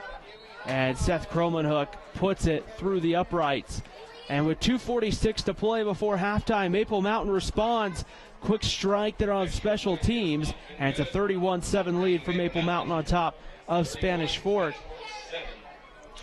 And that's kind of where, Chris, you talk about the offense makes a big play. Special teams, that could kind of transfer the game as well. The momentum right back to Maple Mountain. Yeah, it looked like Spanish Fork had driven the ball down, hoping to get a stop there, maybe get the ball back before half, but instead Maple Mountain has that kick return. And we talked about momentum being a big key for both of these teams in the ball game, and I think Maple Mountain has really done a great job when it looks like Spanish Fork's got something going on offense. That defense has a big play and takes the big momentum. And the big advantage Maple Mountain has is Kromenhoek's probably going to kick this into the end zone. So it'll be McKay Perry back deep. He's standing at his own 1-yard line. Seth Kromenhoek will kick this one away. And that Spanish Fork offense right back onto the field and another kind of must-score opportunity.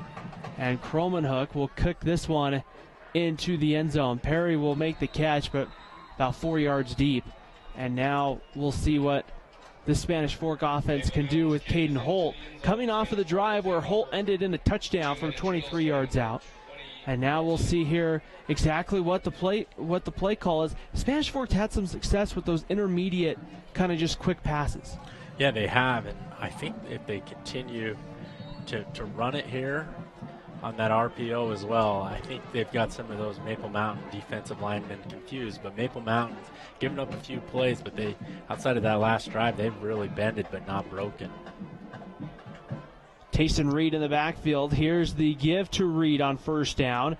And Reed breaks free from one tackle and then gets brought down around the 27-yard line. So a good pickup of 7 on first down.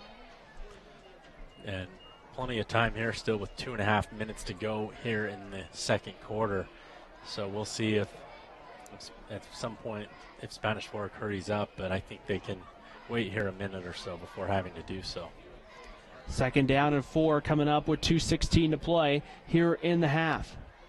Spanish Fork with 2 timeouts to work with. Caden Holt directing traffic in the backfield.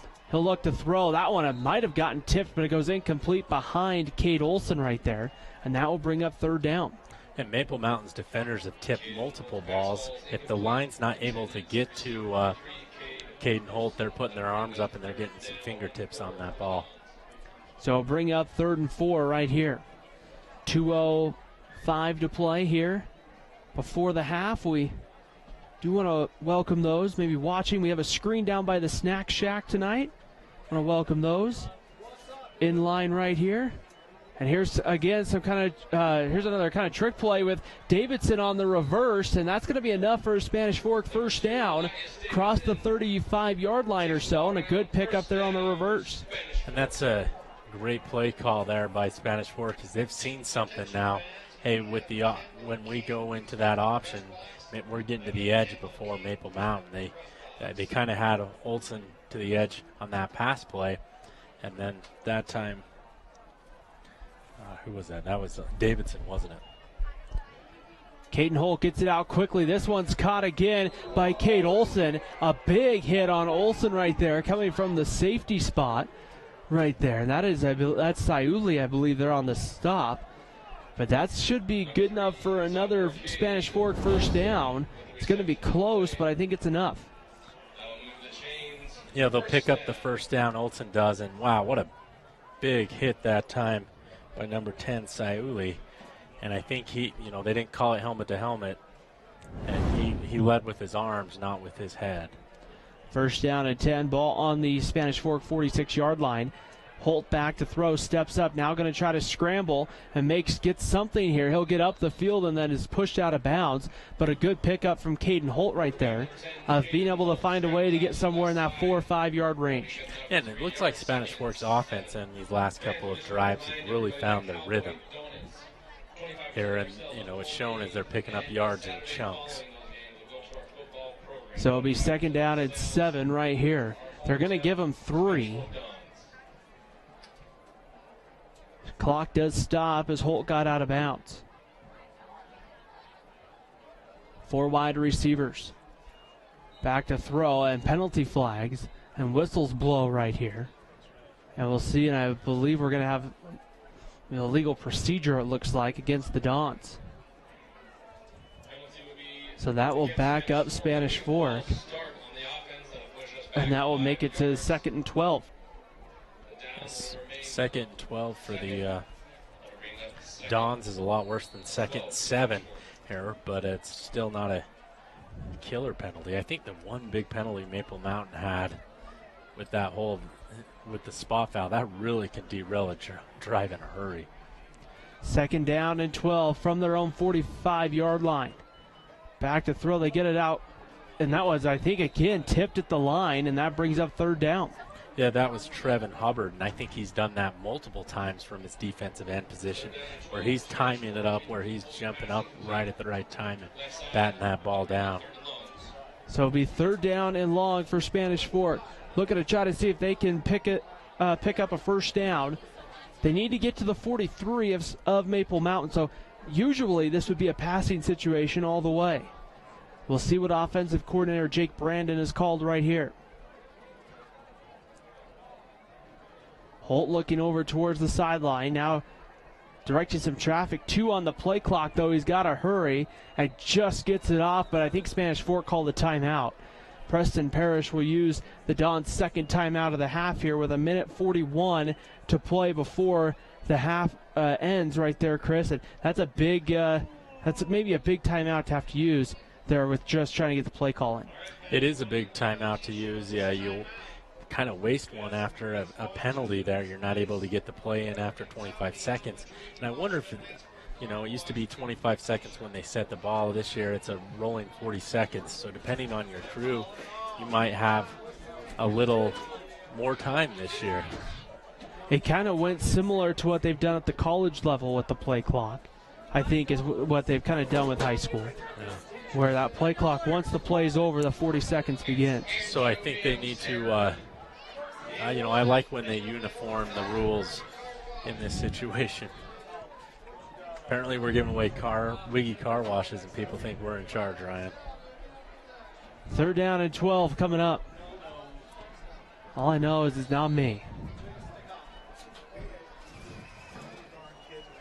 3rd down and 12, back ready to throw right here. 4 wide receivers for Spanish Fork.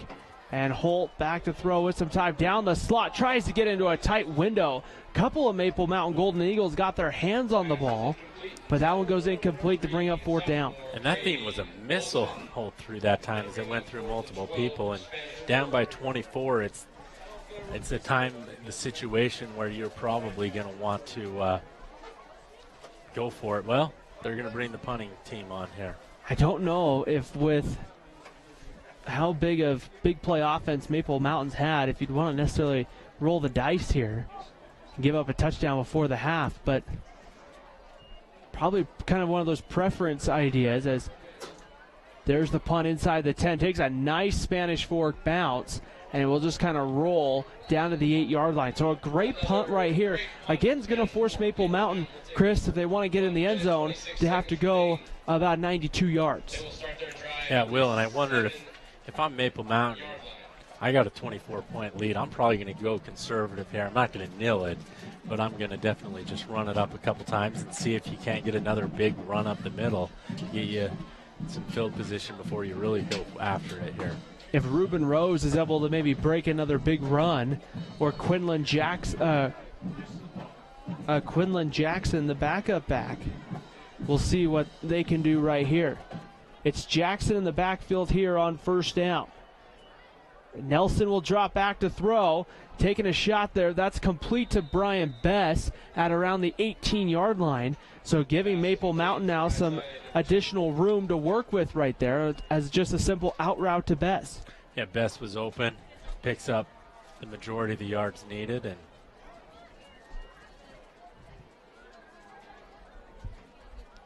I don't know what's going on. It looks like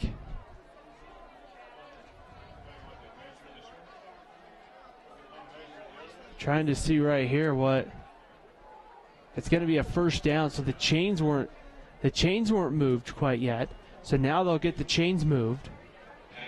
They couldn't decide whether it was a first down or not. They'll give it to Maple Mountain though. Minute 21 here to go before halftime. Tyler Nelson in shotgun formation with 3 wide receivers. Nelson here gives it to Quinlan Jackson up the middle. And Jackson gets a couple of yards out to about the 22. And that clock will just roll now down close to under a minute. Yeah, Maple Mountain's starting to go hurry up now. We'll see if they can get it at some points before the clock runs out.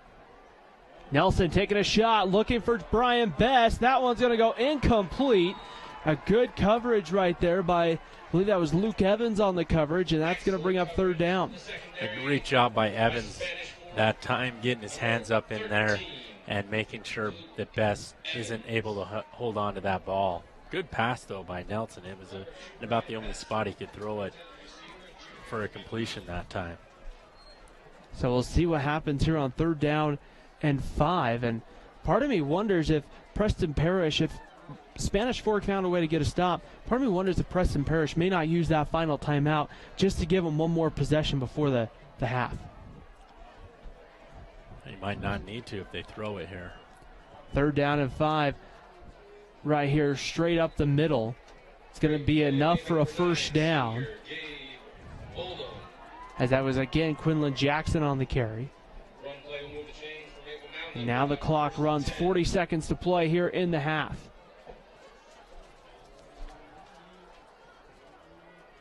Three wide receivers ready to go. Back to throw. Nelson gets it out quickly. There's Kyson Hall. Makes one man miss. Now he's going to have enough for a first down. And he's out across midfield to about the Spanish Fork 49-yard line with 24 seconds.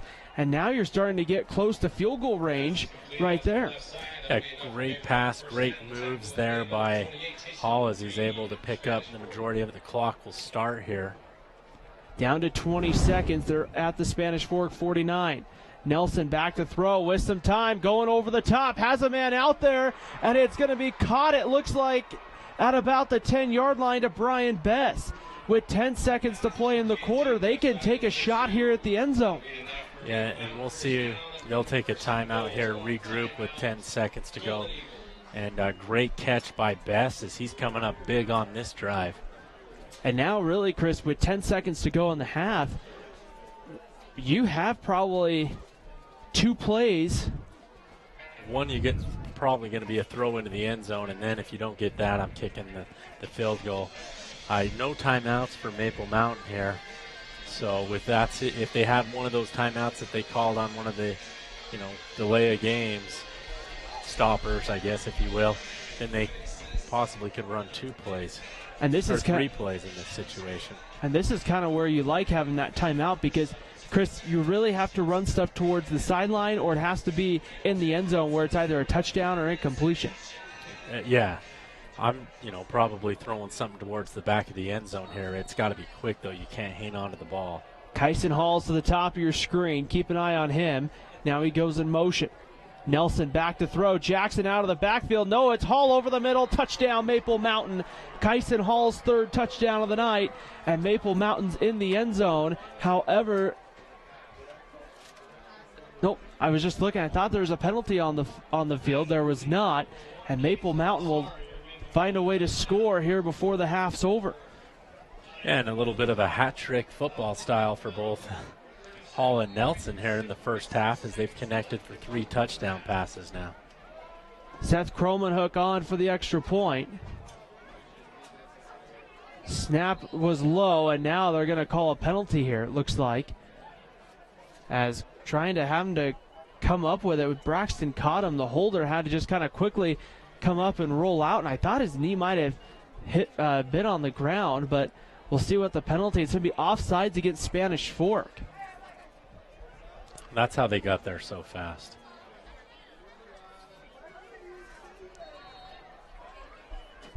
So now Seth Cromanhook, they'll have another attempt at it here out the extra point.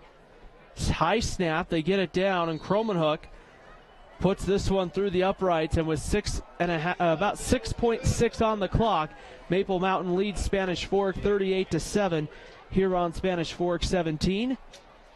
Coming up at the half, we'll try to see if we can track down some scores from throughout the region. We'll have the halftime show for you here. We'll recap our Triple T heating, cooling, and plumbing keys to the game and get you ready for the second half of this one. And right now, Maple Mountain there, we kind of wondered how conservative they would be, and it looks like Maple Mountain there, Chris, wanted to try to score before the half. Yeah, they did, and well, they succeeded. Credit Brian Bess for having a couple of big catches there. All had a couple of himself, but really, if you want to stop this Maple Mountain defense, you have to be able to have two corners that can cover those guys. Maple Mountain's a team, and we kind of saw this a little bit against Pleasant Grove back in week 2. They can cause some individual matchups, especially if you're going to play one-on-one there with no safeties over the top. Yeah, it's tough to guard these guys man-to-man, that's for sure. Cromanhook will kick this one into the end zone as well, and so Spanish Fork will have the ball here with 6.6 on the clock, and the Dons will have a chance here to see what they can do here on offense. Caden Holt and the offense coming out for the Dons. And we'll see if Spanish Fork takes a knee, runs a play, or what they decide to do. So we'll see what the play call coming here momentarily is.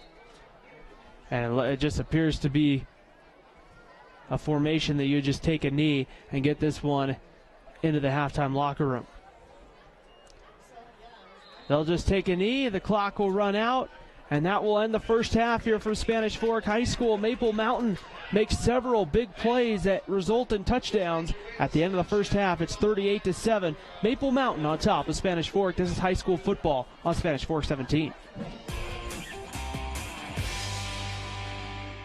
Nobody plans on getting in an accident, but if you do, you can rely on the expertise of Mike McKell to protect and fight for your rights. Specializing in personal injury law, Mike McKell is the attorney you need. Call McKell, Thompson, and Hunter, 801-798-9000. Well, it finally happened, Zachary. Somebody burned down my she shed. The she shed was struck by lightning. Zachary, is my she shed covered by State Farm? Your she shed's covered, Cheryl. Go with the one that's here to help life go right. State Farm. Call State Farm agent Lance Wilson today. I definitely recommend the Driggs team. They're amazing. Hi, I'm Greg with the Driggs Mortgage team, where we believe there's no substitute for experience. Stop by our office today on Main Street and let us help you get into your brand new home. Hi, welcome to Two Jacks Pizza. For the best pizza you'll ever taste and our world-famous cheese sticks, come to Two Jacks Pizza on Main Street in Spanish Fork, or call us for a quick delivery. Are you hungry yet?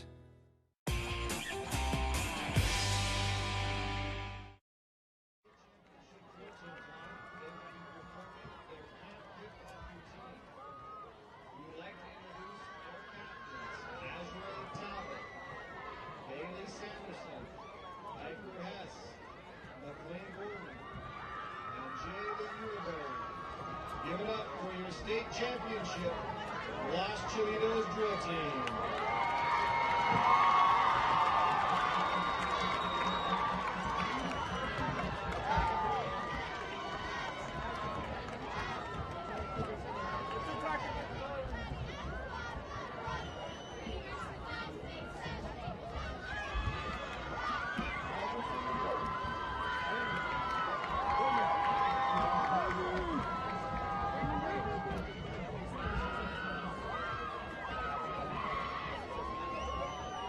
Music is on.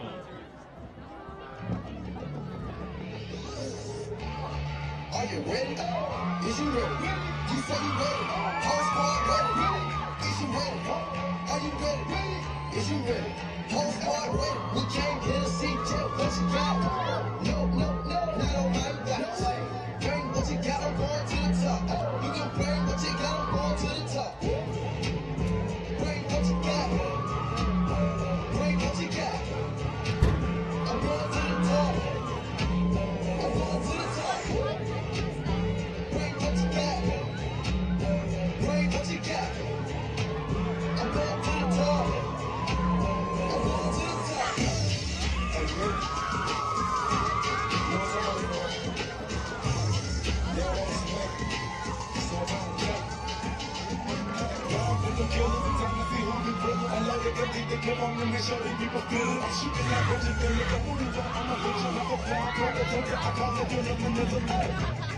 Are you ready? Is you ready? You say you ready? Whole squad ready? Is you ready? Are you ready? Is you ready? Whole squad ready? We came here to see just what you got. No, not on my watch. Bring what you got, I'm going to the top. Bring what you got, I'm going to the top. Bring what you got, I'm going to the top. You can bring what you got, I'm going to the top.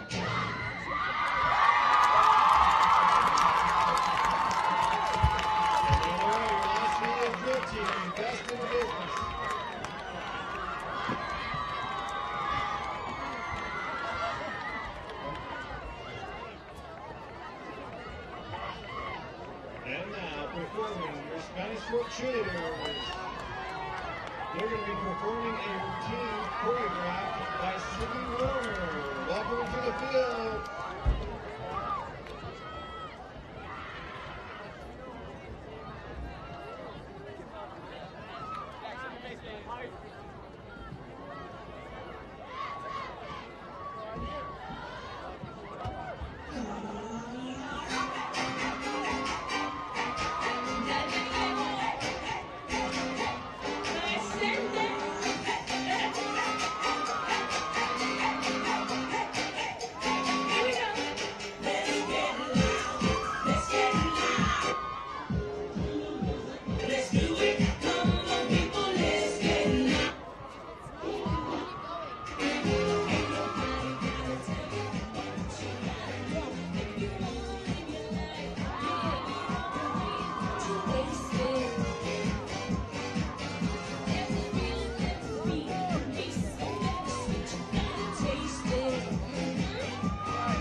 Just a quick reminder here as we're in halftime. The next home game is going to be Thursday, October 10th. So mark your calendars. It will not be on Friday night, but Thursday, October 10th.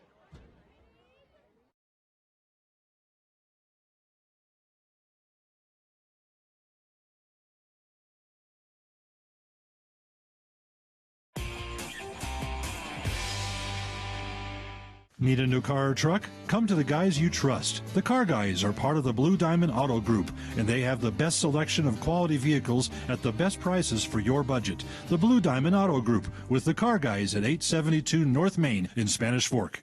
I definitely recommend the Driggs team. They're amazing. Hi, I'm Greg with the Driggs Mortgage Team, where we believe there's no substitute for experience. Stop by our office today on Main Street and let us help you get into your brand new home. If you're looking for a workout, you know MVP Sports is the place to start, and that includes pickleball. MVP Sports has all you need to get active in this growing sport: paddles, shoes, clothing, and the pickleballs. MVP Sports in Spanish Fork. The best time to check your furnace is before it fails, and you can rely on Triple T to do the job right. Our technicians are trained every year so you can sleep better at night, knowing your furnace is safe to operate. Call Triple T at 798-7711 to schedule your tune-up today. Hi, welcome to Two Jacks Pizza. For the best pizza you'll ever taste and our world-famous cheese sticks, come to Two Jacks Pizza on Main Street in Spanish Fork, or call us for a quick delivery. Are you hungry yet? Well, it finally happened, Zachary. Somebody burned down my she shed. The she shed was struck by lightning. Zachary, is my she shed covered by State Farm? Your she shed's covered, Cheryl. Go with the one that's here to help life go right. State Farm. Call State Farm agent Lance Wilson today. Nobody plans on getting in an accident, but if you do, you can rely on the expertise of Mike McKell to protect and fight for your rights. Specializing in personal injury law, Mike McKell is the attorney you need. Call McKell, Thompson, and Hunter, 801-798-9000.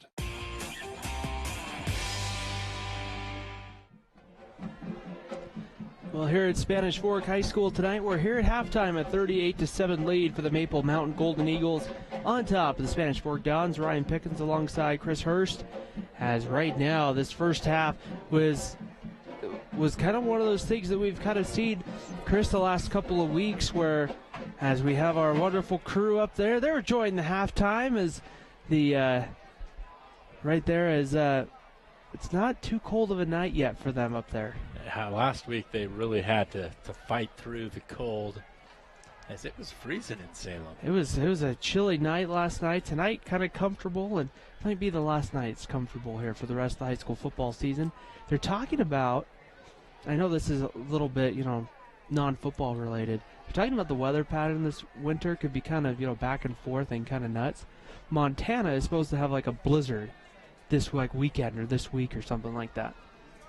Like 40 inches of snow or something like that. Well, do they have any ski resorts opening up this in a couple of weeks? Who knows? Anyways, but yeah. When you look at this first half, though, for Spanish Fork, and we've seen this the last couple of weeks, is the minute that a couple of things start to kind of go against them, it just kind of sometimes could snowball out of control. Back to the snow, I like the analogy there. You're right. But the difference this week is it hasn't really been self-imposed. Spanish Fork has not struggled with penalties. They haven't had multiple turnovers like we saw. They didn't have multiple penalties or turnovers in that first half. It was really just Maple Mountain's offense and their big play ability that really is the difference in this ball game. And really one of those things where you take a look at the first half, you know that your opponent usually has a couple of players to be explosive, but Kyson Hall for Maple Mountain, Chris, has just had a night where every time he's made a big play, it hasn't just been a big play, but it's gone usually for a touchdown. Yeah, he's had 3 touchdown catches. The first one was an 76-yard one. Then he had a 36-yard touchdown catch and followed that by a 9-yard one to end the half there. So big first half for Hall. But on the opposite side, they've got Brian Bess, who he hasn't scored any touchdowns in this game, but he's had the ability to really open up the middle of the field here. So you have to cover both sides of the field, and we haven't even seen Saili catch it more than once or twice for Maple Mountain. So really a 3-headed monster there is got a couple of lights out. It'll be interesting to kind of see what happens for Spanish Fork in this second half, because you kind of look at, there was times when that offense looked really good where they were able to move the ball, but there was a couple of those 4th and 1s really came back to kind of hurt, where they weren't able to convert, turned the ball over, kind of swung the momentum that ended up going for points the other way. Yeah, you're absolutely right there, Ryan, and I'm not sure what the answer is for Spanish Fork other than they've got to find the ability to make big plays themselves. It'll be interesting to see what happens here in the second half as to how each team is able to kind of make some of those halftime adjustments. Let's take a quick look at our Region 8 scoreboard. A couple of big games tonight outside of ours here. At the half, Provo leading Wasatch 14-6. So that's a big game in that RPI. We talked about Wasatch and Provo kind of switching places this week in that RPI situation. That could be a big win for Provo to maybe kind of switch back into the top 6. Yeah, absolutely, if they're able to hang on to that win. But, yeah, we'll see what goes on there. Yeah, we'll have to see as the night goes on. The other game going on, Salem Hills leading Springville 14-7 at the half. So an opportunity right there, just kind of a couple of big halftime scores going on to you throughout Region 8 as well. We're here at the half. Maple Mountain's just starting to come back onto the field right here, and they're in control of this one, 38-7. Let's take a look at our Triple T heating, cooling, and plumbing keys to the game, Chris. And we talk about playing with composure was one of the key ones, and just at times playing pretty composed, just haven't been able to execute very well. Yeah, both teams doing fine, and that really, the second one's limited mistakes. Neither team has made any big mistakes, and the last one was find the momentum and keep it there. And Maple Mountain has really done that, and they've done that by hitting home run after home run in this ball game. They're swinging for the fences, and they've connected 3 times that I can think of. Which, I mean, they've had that kickoff return of about 98 yards, the 87-yard run by Rose, and then follow that up by that 76-yard touchdown catch by Hall. And got to give credit to Saili, who had that big kickoff return. So really multiple guys having huge plays that has led to this lead. And for Spanish Fork, they've been methodical. They've picked up some first downs, but when it's come down to do or die on fourth down, they've died and turned the ball over on downs to Maple Mountain twice and haven't been able to pick up the big third down play. And credit Maple Mountain here for doing what they needed to get this 38-7 lead. And then for the third week in a row, it looks like we might run into the situation where it's the mercy rule and the clock starts to run. We don't have, and maybe I'm wrong, but I don't recall having an actual turnover on a fumble or interception in that first half. No turnovers. I keep track of that and the points here in my notebook. That's what I do during the game. And yeah, no turnovers there. And if you would have told me this game had no turnovers in it, there's no way I would have thought Maple Mountain would have a 38-7 lead. So credit them and being able to make huge plays tonight. Another thing we can look at here is the RPI, and I like this new RPI system where you're allowing multiple teams to advance to the playoffs from the regions. Everybody actually advances this season, but I think there's really 5 teams that deserve to make the playoffs in a traditional sense. And if we still had that same format, somebody between Salem Hills, Springville, Wasatch, Provo, and Maple Mountain wouldn't make it. We've seen all these teams play now except for Springville, and they're the real deal here in Region 8. And you really take a look at it, Chris. If you use the old system where you had 4 teams make the playoffs from each region, you cut a line there between that Provo-Maple Mountain game right there. Let's just say the standings played out like that. You could have both Maple Mountain and Spanish Fork out of the playoffs. Yeah, and this is a pretty good Maple Mountain team. They lost to Wasatch. They lost by, I think, a touchdown, maybe 2 touchdowns to Springville if there was one scored late. So they've been competitive against some of these tougher teams in the region as well. And they came out on the losing end of some of those bigger games, but they've also had some big wins themselves. They're going to put 3 minutes on the clock here now that Spanish Fork is back on the field. And so we'll have about 3 minutes before kickoff right here. The Dons will get ready to take the field. And it will be interesting as we get ready to go in that second half. And we've talked about it kind of each week here, Chris. over the last 3 or 4 weeks. But in the second half in a game like this, trailing by 31, that's a tough obstacle to overcome to win the game. But you can really use the second half as a way, kind of a springboard maybe into your next week and start building some positive momentum. Well, they're not out of this ball game yet. I think if they can score quickly, maybe create some turnovers here in the second half, the Dons will have a chance to compete in this ball game. But if you go 3 and out or 4 and out, I don't know at what point you just abandon punting if you're the Dons. But if they go 3 and out here, start this half, it could be over in a hurry, and then, yes, at that point you can kind of use it as another practice and another opportunity for some of these seniors to make a big play. But if you're Maple Mountain here in this situation, you want to get a stop here, you want to score, and maybe limit some of your reps because you've got some tough games coming up on your schedule as well, and next week they're up at Cottonwood. Be interesting next Friday night. We got another high school football game for you. It will be Spanish Fork and Springville up from Springville High School. They're just up the road, and that'll be a 7 p.m. kickoff right there, and that'll be a tough test for the Spanish Fork team. The Dons went to Springville last year and won against the Red Devils.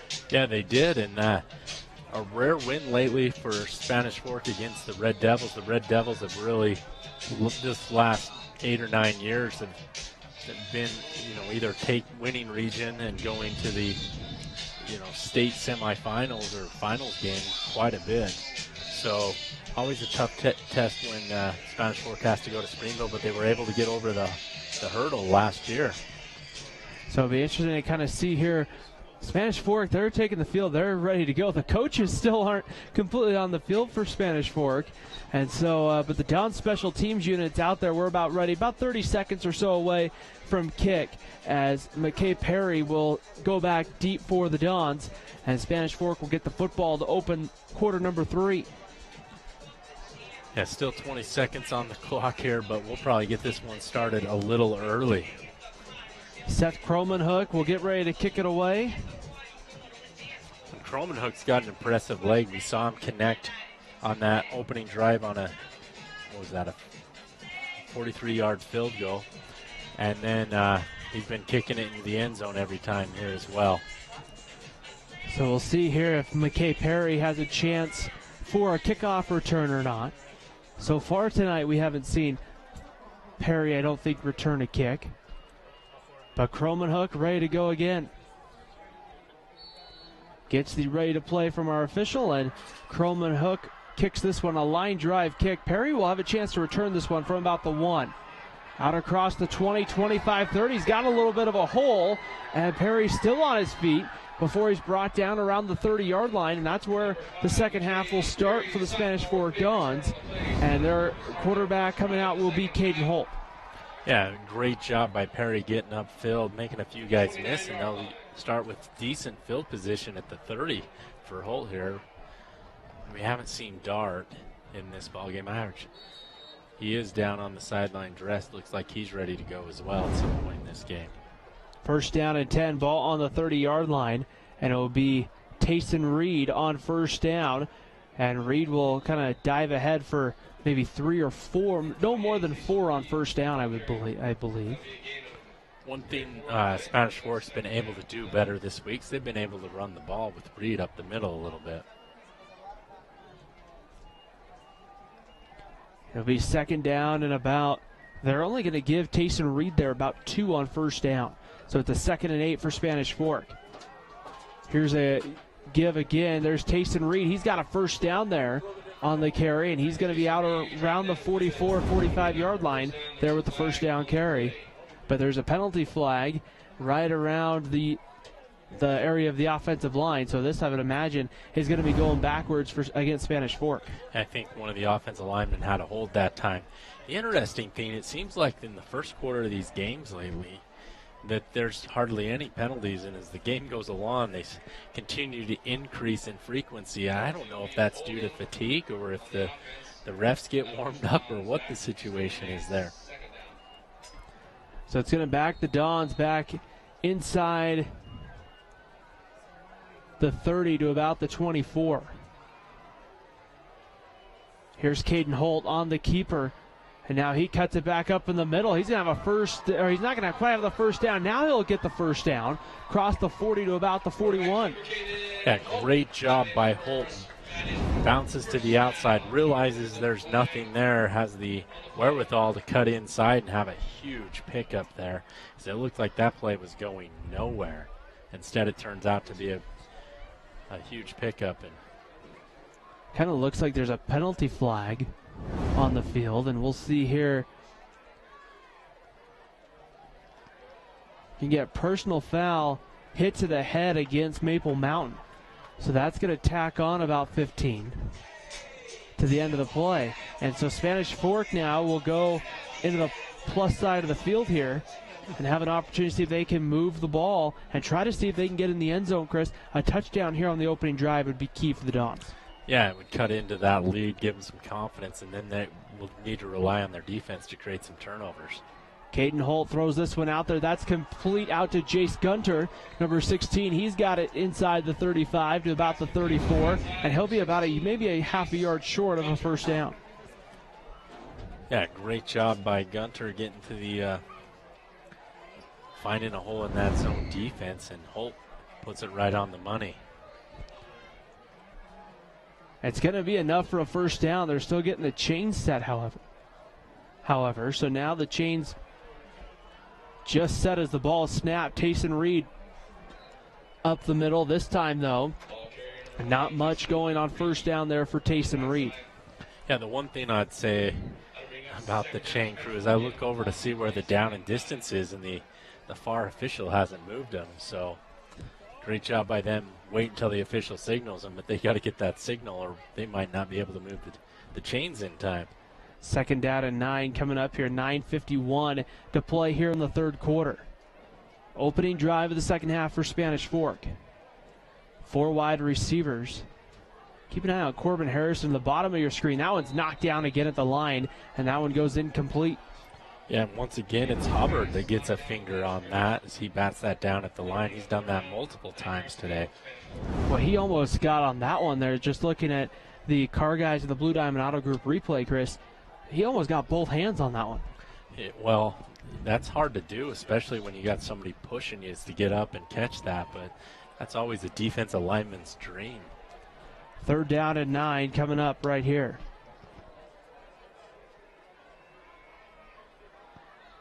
Holt ready to go, and now penalty flags flying. I think this might be against Spanish Fork for a false start. Yeah, there's still 3 seconds on the clock, so it's not a delay of game. And the call comes in, and it'll be a false start. Move the Dons back 5, and that's not going to help Spanish Fork. Instead of a 3rd and 9, now you're looking at about a 3rd and 14. Yeah, so that obviously changes the distance you need to go here if you're Spanish Fork, so they'll need a little bigger play. Ready to go right here. Holt on the delayed draw. Here's Tayson Reed again. We saw some success last week on that delayed draw. And down to the 30-yard line right there goes Tayson Reed. It's down to the 30, and it's with this score here, I imagine we'll see Spanish Fork go for it here, where they need to pick up about 7 yards here on 4th down. Needing to get to about the 23-yard line or so here to move the chains. I think it's right on the 23. Boy, no safety help over the top for Maple Mountain, and a penalty flag, and this is going to be, I believe, a procedure penalty against Spanish Fork. Well, if you consider the 10 yards they've given up on this drive, in this set of particular downs, they didn't nearly have the first down. So now instead of that nice 4th and 7, it's going to be back to about a 4th and 12 from the 35-yard line. 4 wide receivers. Holt back to throw, taking a shot, looking for Corbin Harrison, and that one is going to be incomplete, going up there against Cottom for Maple Mountain. And that one goes incomplete, turnover on downs. The 3rd time tonight that Spanish Fork has turned it over on downs, and the ball will go back to Maple Mountain here with 8:41 to play in the 3rd quarter. And great coverage by Cottom that time as he made sure that ball was not going to be caught by anybody. So if Maple Mountain scores here on this drive, we'll have a running clock until Spanish Fork can drop it to, I think, 27. So right now, Maple Mountain takes over. They have the ball on the 35-yard line, or their own 35-yard line, I should say. Here is the give. Ruben Rose up the middle. Nothing on first down. Morgan Mulestein, number 7, the first down there to make the stop. Yeah, great job by Mulestein firing through that gap and making sure that Rose only got a yard that time. Ruben Rose had that big 87-yard carry in the first half, where great blocking downfield by Hall to make sure he got in the end zone. 2nd down and 9 coming up here with 8:05 to go in the third quarter. Here's Kyson Hall out of the backfield, gets the edge, cuts it up in the middle, and Hall's going to get a lot of yards back there on 2nd down, but a penalty flag comes in. So we'll see here what the call's going to be. Looks like it's probably going to be a hold or a chop block, just where it's thrown at. Great job by Spanish Fork not allowing him to get the corner. And Hall actually fumbled that time because it looks like number 17, Hernandez, came and knocked that ball out. The penalty will move Maple Mountain back to the 30-yard line. So it's going to be 2nd down and about 15 coming up. Kind of moving the wrong way is Maple Mountain here on this drive. 3 wide receivers, single back in the backfield. Tyler Nelson back to throw. 3-step drop, steps up. Now throws at the last minute. Has Kyson Hall out there. He makes the catch. Breaks 1 tackle, breaks a 2nd tackle, and will end up in the end zone. Touchdown, Maple Mountain. This one's going Nelson to Kyson Hall for the 4th time tonight. That ends in a touchdown. Wow, and that's of the 70-yard variety. It looked like Nelson might have been close to going over the line of scrimmage. Let's see if he does here in this situation. No, gets right to the line, stays behind it, finds Hall downfield, who's able to break a tackle there, and then does the rest with his feet. And now Seth Cromanhook on for the extra point.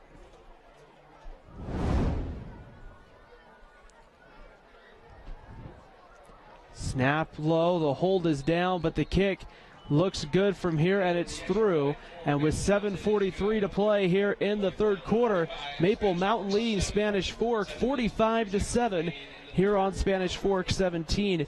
Let's take a moment here to thank our sponsors on Spanish Fork 17. Yeah, we got the car guys at the Blue Diamond Auto Group, Lance Wilson State Farm Insurance, MVP Sports, Triple T Heating, Cooling, and Plumbing, 2 Jacks Pizza, Mikkel Thompson and Hunter, Attorneys at Law, and the Driggs Mortgage Team for making this broadcast possible. And wow, it's Kyson Hall's world, and we're just happen to be living in it.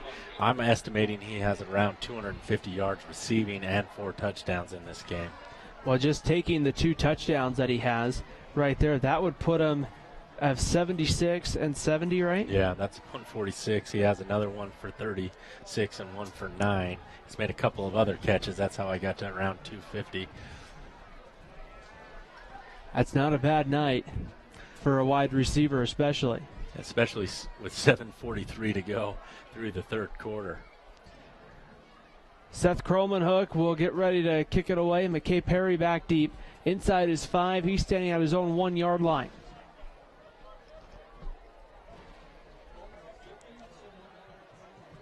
Cromanhook, I think, needs a ball to kick. Yeah, I think he was kind of waiting there for the ball. I think they were late trying to get one from the sidelines, but the ball's now teed up, ready to go. I think it was at the state baseball tournament a couple of years back where, and I don't think it was a game where we were doing here on Spanish Fork 17, probably one of the other ones I was at. They had to stop play for a second because they ran out of baseballs. And that one's going to go into the end zone right there on the kickoff. And we'll come out to the 20-yard line here for the offense, and we will see Caden Holt and the offense come out onto the field. Yeah, and they've had moments of brilliance, but credit Maple Mountain's defense where they've given up some yards, they've given up one touchdown, but for the most part, they've really not given up any big plays. So we'll see here what Spanish Fork decides to do. Now the clock will run. And like Chris mentioned earlier, they got to get back within 27 to get the that clock to go back to its regular time rules. Caden Holt keeps it right there, cuts it up in the middle, and then it's pulled down from behind. On the tackle there was Grady Nelson. So, yeah, this game should move along quick here, but if you're Spanish Fork, I mean, you still got to see if you can't get this game back into reach, because the last thing you want to do is get blown out 4 weeks in a row and then head into the third-ranked team in the state. And you think of it, I mean, it's a tough schedule. You've played the number 1 team, the number 3 team, the number 6 team, the number 8 team. Back to throw, Caden Holt going up, looking for Corbin Harrison. He's got him. Complete down to about the 37-yard line as it's Caden Holt to Corbin Harrison. Yeah, great job by Corbin Harrison eyeing that in and being able to come down with it. Great throw by Holt there. And so it's a big play there for Spanish Fork. Let's see if they can get it in the end zone here. 1st and 10, they'll officially mark Corbin Harrison down at the Maple Mountain 36-yard line. They'll go with 4 wide receivers. Caden Holt ready to go, and he will keep it there on the option play, but he's slowed up at the offensive line, and then he'll be brought down right there. He'll get a couple of, well, he's actually just going to get back to the line of scrimmage there on 1st down. Gets back to the line of scrimmage. Another great play by Maple Mountain's defensive line is, I really think Maple Mountain's owned the line of scrimmage for the most part in this ball game. 2nd down and 10 coming up right here. They're at their own 36-yard line, looking to see what they're at the Maple Mountain 36-yard line with 4 wide receivers. Davidson goes in motion. He gets the pitch. He's at the 30-yard line, lowers his head, runs through one tackler, is brought down close to the 20-yard line. Looks like the 21-yard line, and that's a 1st down right there for Spanish Fork. And Spanish Fork's putting together quite the drive with big play after big play. And I like opening up this play calling by running some of his non-traditional, reverses, I guess, or jet sweeps tonight.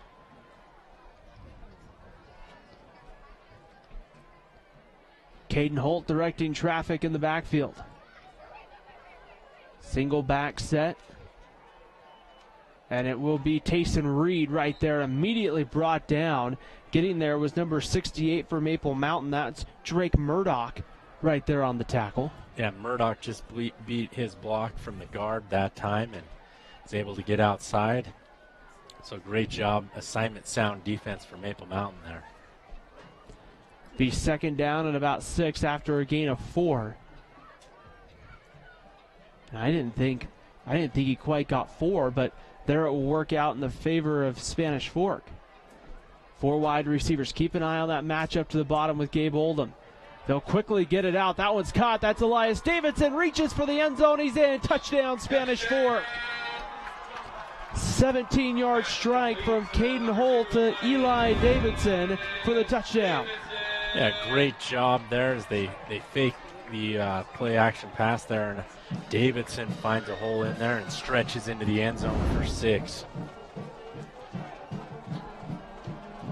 It's been those quick strikes from the offense that has provided the touchdown right there.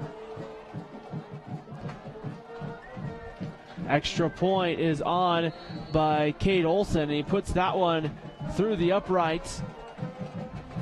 And good. And with 4:04 to go here in the 3rd quarter, it's 45-14 Maple Mountain on top of Spanish Fork. Yeah, 45-14, and that's gets some momentum here. If Spanish Fork can get a stop and possibly another score quick, they might be able to get back in this ball game. Otherwise, I think the clock will just be able to keep moving here. Cade Olson took a hit as he kicked the extra point. It took him a moment there. I think he had a quick word with the official and then headed over towards the Spanish Fork bench.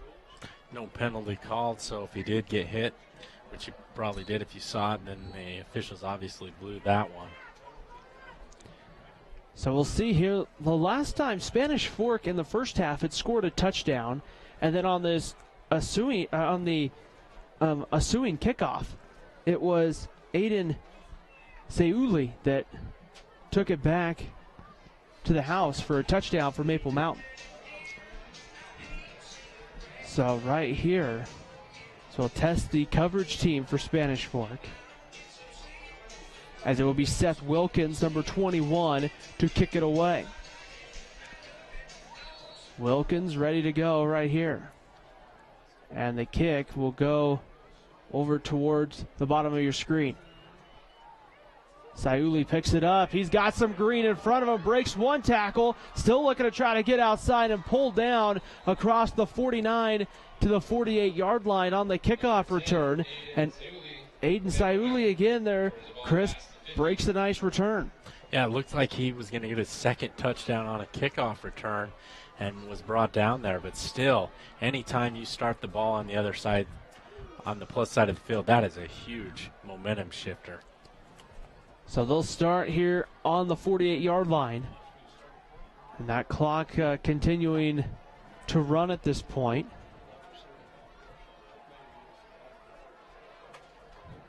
Two backs in the backfield for Maple Mountain. And immediately going down is Tayson Reed, gets in the backfield and brings down Tyler Nelson for the Two Jacks Pizza quarterback sack.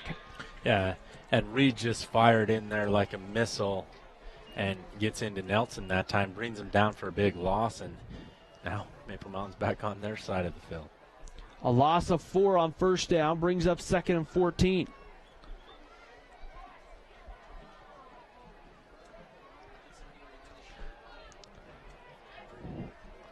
Yeah, if you're Maple Mountain here, most likely a passing situation.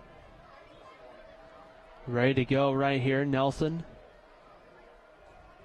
takes the snap, back to throw, gets it out quickly. That's complete to Ruben Rose, who looks like he just slipped as he went to make a cut, and that will bring up 3rd down and probably about 8, maybe 9. Yeah, so they picked up about half of what they needed there on 2nd down, so it'll make it a more manageable 3rd and 8.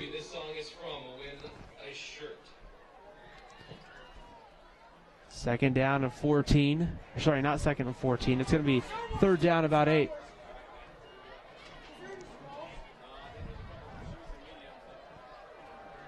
Ready to go right here. Pressure looks like it might be coming from Spanish Fork.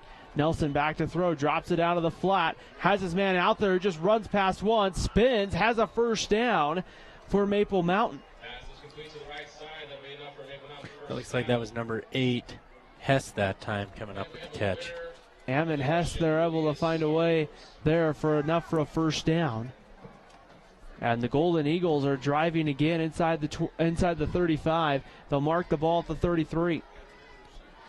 That big pickup, and really Nelson's been very accurate tonight with his passing. He's done it on short passes, intermediate, and of course on a couple of those lawn bombs he's thrown. 1st down and 10, ball on the 34, 2 on the play clock. Nelson gets it out quickly.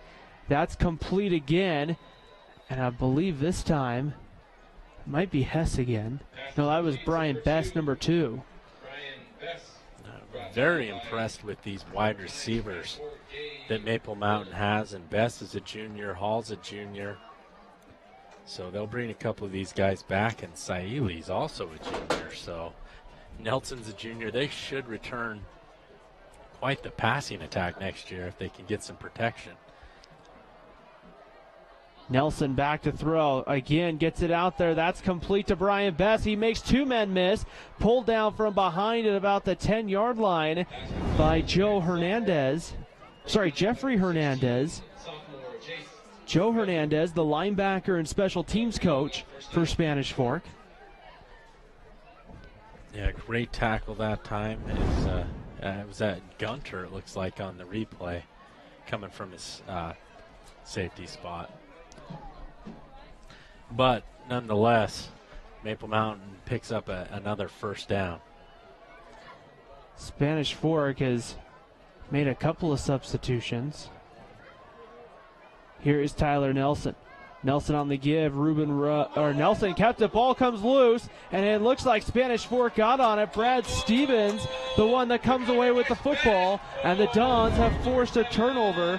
And Mikel Thompson and Hunter attorneys at law. Great defensive play by Brad Stevens, recovering the fumble. It was I think it was number 9, Gabe Oldham, who knocked the ball loose. Yeah, Gabe Oldham was there, and also McKay Perry got a hand on it, and ball just kind of popped out. I actually don't know if anybody hit it at all. It looked like Nelson just kind of lost it. So now we'll see here with 12 seconds in the third quarter, Caden Holt coming out right here, and now don't know if there's a question with where the ball's supposed to be spotted. They actually just need the ball. Once again, having issues getting the ball in from the sideline. So we'll see here what Spanish Fork is able to do right here.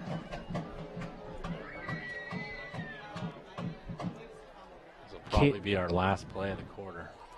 Caden Holt gives it right up the middle. That's Jared Marin, number 24. The senior running back, and that will end the third quarter.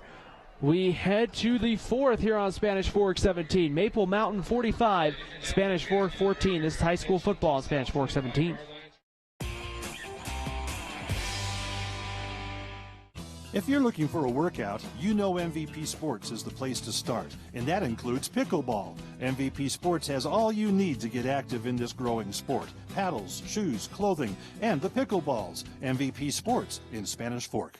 The best time to check your furnace is before it fails, and you can rely on Triple T to do the job right. Our technicians are trained every year so you can sleep better at night, knowing your furnace is safe to operate. Call Triple T at 798-7711 to schedule your tune-up today. Need a new car or truck? Come to the guys you trust. The Car Guys are part of the Blue Diamond Auto Group, and they have the best selection of quality vehicles at the best prices for your budget. The Blue Diamond Auto Group with the Car Guys at 872 North Main in Spanish Fork.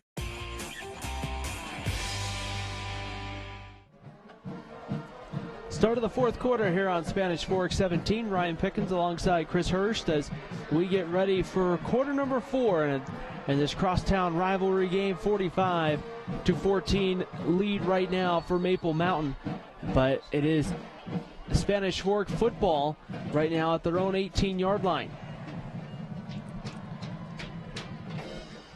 45-14, and Maple Mountain's just had an explosive offense attack in this ball game.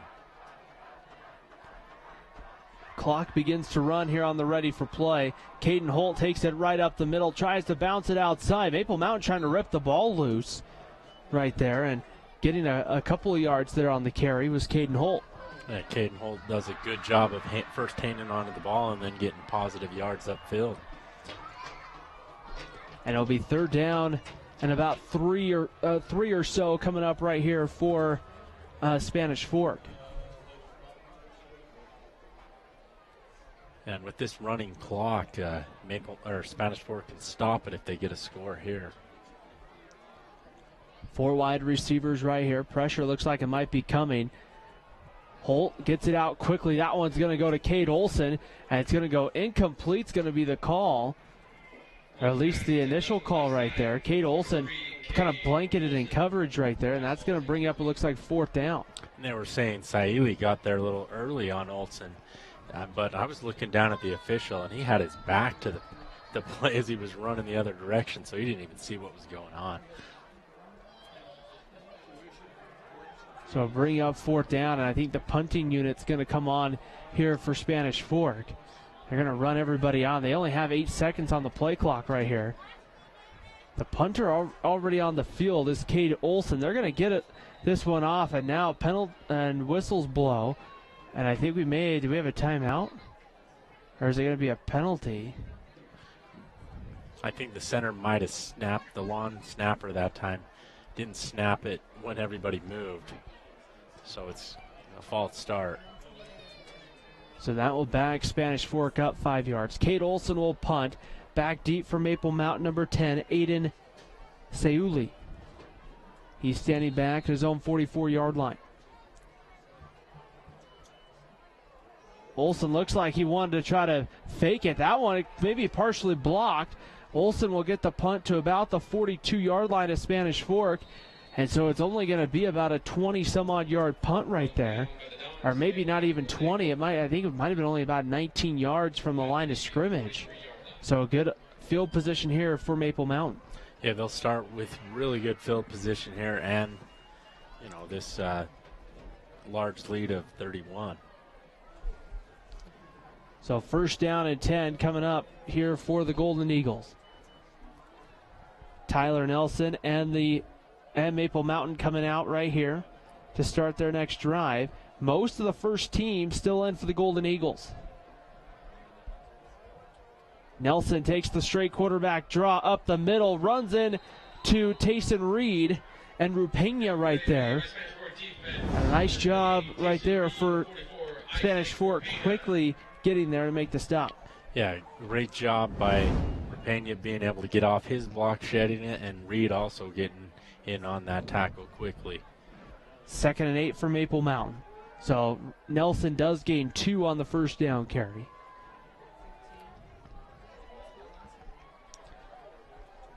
And now I think we have a quarterback change for Maple Mountain. Bryson McQuivy, number 15, in to run the offense right here. McQuivy gives it to Quinlan Jackson right up the middle. Jackson gets a couple before running into Tayson Reed. Yeah, I think the coaching staff saw that hard hit on Nelson and they thought, well, we've got some more football to play this season, so we got a large lead. Let's let some of the other guys play. But Nelson's back in the game. So maybe we're going to see like an every other snap kind of a thing right here. 3rd down and 7 coming up.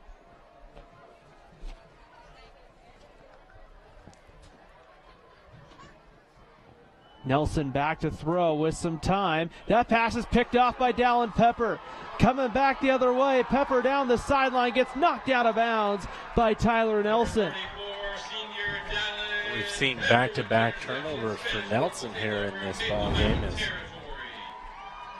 He fumbled on the last drive and throws an interception here. And that one, Dallin Pepper just drops right back there into coverage and just finds the ball right there. So great job by Spanish Fork defense coming up with a couple of turnovers, especially when Maple Mountain was driving. Caden Holt and the Dons offense back out looking to try to see if they can score right here. Here's Davidson, gets the pitch, trying to turn the corner, and is brought down, but breaks the tackle somehow and gets a couple of extra yards. Yeah, he made a couple of good moves there to get an extra 4 yards and ends up picking up 8 as we see him do a little hop and spin on this run. I thought he was going down right there as I thought he was going to go down, but he ends up kind of staying up on his feet. Yeah, great balance there by Davidson as that allows him to pick up a few more yards. 2nd down and 4 after the gain of 6. Caden Holt directing traffic at the line of scrimmage. Back to throw with some time. Holt over the middle, has Davidson, makes the catch, breaks a tackle, touchdown Spanish Fork. Yeah, great job by Davidson. He's got back-to-back touchdown catches himself. This one's from 37 yards from Holt. So a touchdown strike right there. And a big touchdown for Spanish Fork. And a nice job there for Davidson getting into the end zone for the touchdown. And this is one of those games where Maple Mountain had a huge lead. They run that clock, and that's really maybe cost Spanish Fork a couple of possessions. So I don't know. I understand that the point of the mercy rule is to allow teams that are, playing some of the, when it's a complete mismatch so the game can end quickly. But this might cost Spanish Fork an opportunity to come back in this ball game. Snap good, hold good. The extra point is good as well for Kate Olson. So a 45-21 lead now for Maple Mountain here with 7:12 to go in the fourth quarter. And I mean, the tough part is now you're going to get the clock. The clock, I believe, is going to start stopping now again. Regular clock rules. If you're Preston Parish and the Dons, do you feel the need to go for an onside kick at this point? I think you have nothing to lose in this situation, down by 24. In theory, if you score here, you want to go for 2 as well. So it's still a 3-possession game. So we'll see what they want to do here. With 7:12 to go, fourth quarter. Both teams with all 3 timeouts. Next Friday night, we got another fun one for you here on Spanish Fork 17. We're going to head to just a little bit north. We're going to head up to Springville. It will be Spanish Fork and Springville. A 7 p.m. kickoff from, Springville. Yeah, we'll be at Springville. Red Devil Stadium, I guess is what they call it. Kate Olson will do the kicking here. Maple Mountain is going to move most of their 11 return men up, only 2 deep. So I think the Golden Eagles are playing for the onside kick right here, and it very much looks like the onside kick's coming, but the ball falls off the tee as the breeze has started to pick up here a little bit. I think that storm we're supposed to get this weekend starting to move through. Here's the outside kick right at somebody, just falling down immediately. That was 14. Is that Hess? That is Blathorn. Yeah. And we'll see here I think they're going to make Spanish Fork kick it again. I don't know. Looks like someone was offsides. So the other team, the other team gets it, but they're still going to allow them to re-kick. So offsides against Spanish Fork, and they're going to move him back to the 35. So some fireworks off deep in the background there. That might be coming from Springville. Homecoming up tonight at Springville. They had to move, I think I read something online about some of their festivities planned outside had to be moved inside. Here's the short kickoff from the 30-yard line, and that's a punishing hit right there on the return. Yeah. Colton Archibald picks that ball up and makes the defender pay for trying to tackle him. And so now it'll be first down and 10, Maple Mountain. 7:07 to go. And if you're Spanish Fork at this point, Chris, you need a 3 and out really quick right now. Yeah, 3 and out here, it would help. And also, if Maple Mountain can commit another turnover, if you're Maple Mountain, really 2 big turnovers in this quarter have really cost you that large lead. Actually, the fumble was at the end of the third quarter, and then that INT in this quarter. So imagine, we'll see what they do here, but they've definitely got McQuivy in instead of Nelson. So here is Quinlan Jackson on the carry. Jackson breaks the tackle, and he's going to fall ahead and end up getting about 5 yards. A couple score updates for you. Provo and Wasatch, 14-13.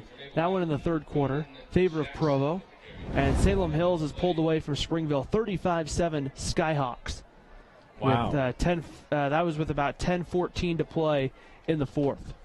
The Skyhawks will play Provo pretty soon. That'll be an incredible matchup as well. As there was a flag they're waving at the late hit there on Holt.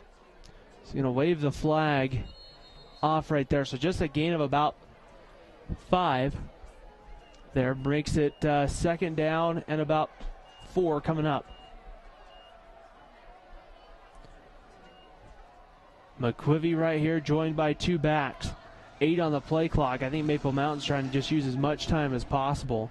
And here's Jackson on the carry again. He's got the first down and a couple of extra yards. He's brought down in Spanish Fork territory at the 44-yard line, and that will be a first down Maple Mountain. Yeah, and a big first down pickup there. Looks like McQuivy just ran to the sideline. I thought he might have ran out of the game. Yeah, but you're not going to see too much time left on the clock when Maple Mountain hikes it on this series of downs. McQuivy will run over to the sideline, get the play call, run it into the huddle. Maple Mountain now having to hurry, 7 on the play clock. Down to 3. They'll get it off with about 2 on the clock. Here's Jackson pulled down in the backfield. Rupina there on the stop, and that brings up second down. Yeah, great job by Rupina making that, wrapping up on that play, and Maple Mountain really taking their time here as they're going to use all 40 seconds of the play clock. And after this play, we'll be down under 4:30. And this is where the 40-second play clock, different than the 25, really starts to add up late in the fourth quarter. First down and 10. Here's the give. Quinlan Jackson right up the middle, and Jackson will get another 4 yards or so down to the 41. Or sorry, I guess 3 yards on that carry, brings up third down. And Spanish Fork will use their first time out of the half to get the clock stopped here. So big third down upcoming here for Spanish Fork. If they can get the stop, then they potentially can use their next time out. So, well, go ahead, Ryan. So we'll see here what happens. But, Chris, this is where clock management really kind of starts to kind of dictate things here, because you want to use those timeouts wisely, but you want to get the ball back with enough time to be able to try to score. Yeah, for sure, and I think they're not out of it. The end of the first half, we saw about 4 touchdowns scored in the last 4 minutes of the half. This is where a turnover would be especially nice if you're Spanish Fork. However, the Dons have forced 2 of them here in the second half. Third down and about 5, maybe 6 coming up. Ready to go right now. Nelson in the backfield, joined by Quinlan Jackson. The clock's starting to run now, down to about 11. Play clock down to 6 seconds. Here's Jackson straight up the middle, and he's going to get to about the 40, pick up another yard, and a whole host of Dons getting there to make the stop. We got a late penalty coming in as well. We'll have to see what that's about.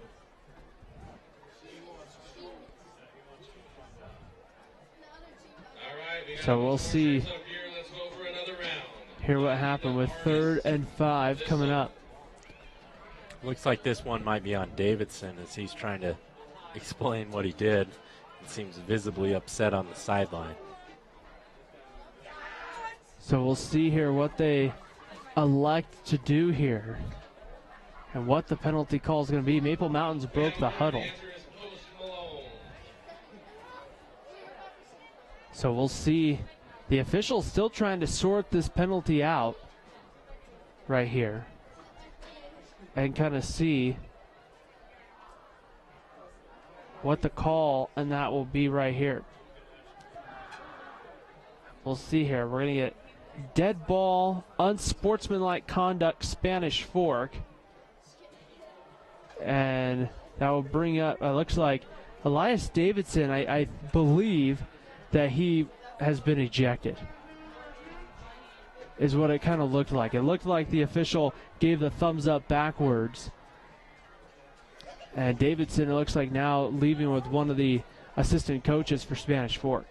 And he'd had a couple of big touchdown catches in this half.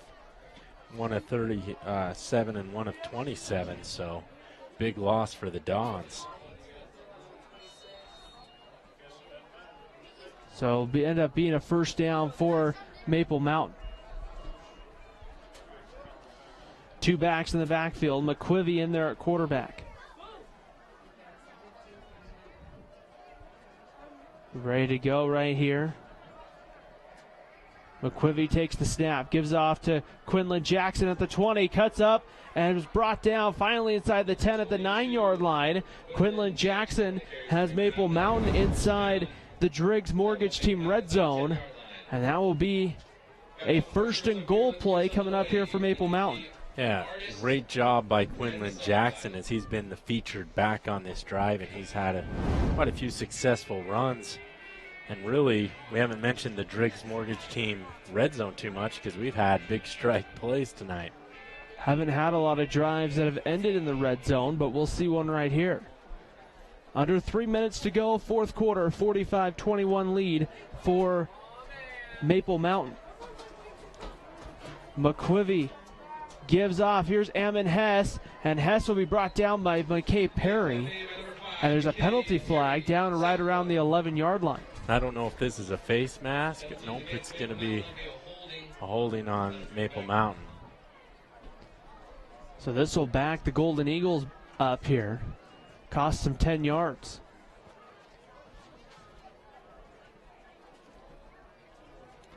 And 10-yard penalty, replay first down. So 2:13 to go here in the fourth quarter. Clock running. Maple Mountain just out of the red zone now at the 21. First and goal play. Three wide receivers. Jackson in the backfield right to the right of McQuivy. And McQuivy gives it to Jackson. He's immediately hit. Tayson Reed getting there from his linebacker spot and just timed that one perfect there on the jump. Yeah, it brings up a big second down as Tayson Reed really fired in there. And it's second and goal from the 26. 25 or the 26? 25, let's call it the 25. That's where the ball's at. But they've got to, get in the end zone here. Or, I don't know, maybe the clock will possibly run out. We'll see if the Dons stop it one more time. One on the play clock. They get it off. Here's Quinlan Jackson up the middle. And Jackson maybe gets a yard back to the 25. And I think Maple Mountain only really has to snap this one final play. If they wait till that clock's under 40, which they will, I don't know if they have to snap this one anytime after this final snap here. Yeah, and it might be the situation where you just want to take a knee here and go home across the town with a victory. And what a big victory for Maple Mountain after they lost last week to Wasatch. They'll look to move up in the RPI from 14th to see where they can go, and Spanish Fork's 22nd. I don't think they'll fall too much, though, because the teams behind them really are winless. Maple Mountain, there's going to be, it looks like, a delay of game penalty against the Golden Eagles. So this will back them up here 5 yards. And this is, for Maple Mountain, you got to remember, Spanish Fork won the game last year. And I want to say Spanish Fork's won, I think it was the last 2 years. So a nice win for Brad Burtonshaw and the Golden Eagles. And now the clock is running, and Maple Mountain doesn't even really need to snap it. 10 seconds on the game clock right here. And, yep, they just realized they don't need to snap it. They'll let it run out. And this one about to go final here from Spanish Fork. A 45-21 win for Maple Mountain on top of Spanish Fork here tonight. We will take a break. When we come back, we'll wrap this one up. We'll have our MVP Sports MVP of the game. You're watching high school football on Spanish Fork 17.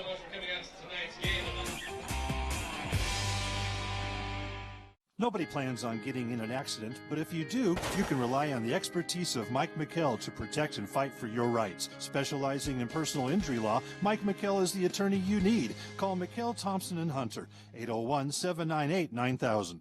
Well, it finally happened, Zachary. Somebody burned down my she shed. The she shed was struck by lightning. Zachary, is my she shed covered by State Farm? Your she shed's covered, Cheryl. Go with the one that's here to help life go right. State Farm. Call State Farm agent Lance Wilson today. I definitely recommend the Driggs team. They're amazing. Hi, I'm Greg with the Driggs Mortgage team, where we believe there's no substitute for experience. Stop by our office today on Main Street and let us help you get into your brand new home. Hi, welcome to Two Jack's Pizza. For the best pizza you'll ever taste and our world-famous cheese sticks, come to Two Jack's Pizza on Main Street in Spanish Fork or call us for a quick delivery. Are you hungry yet?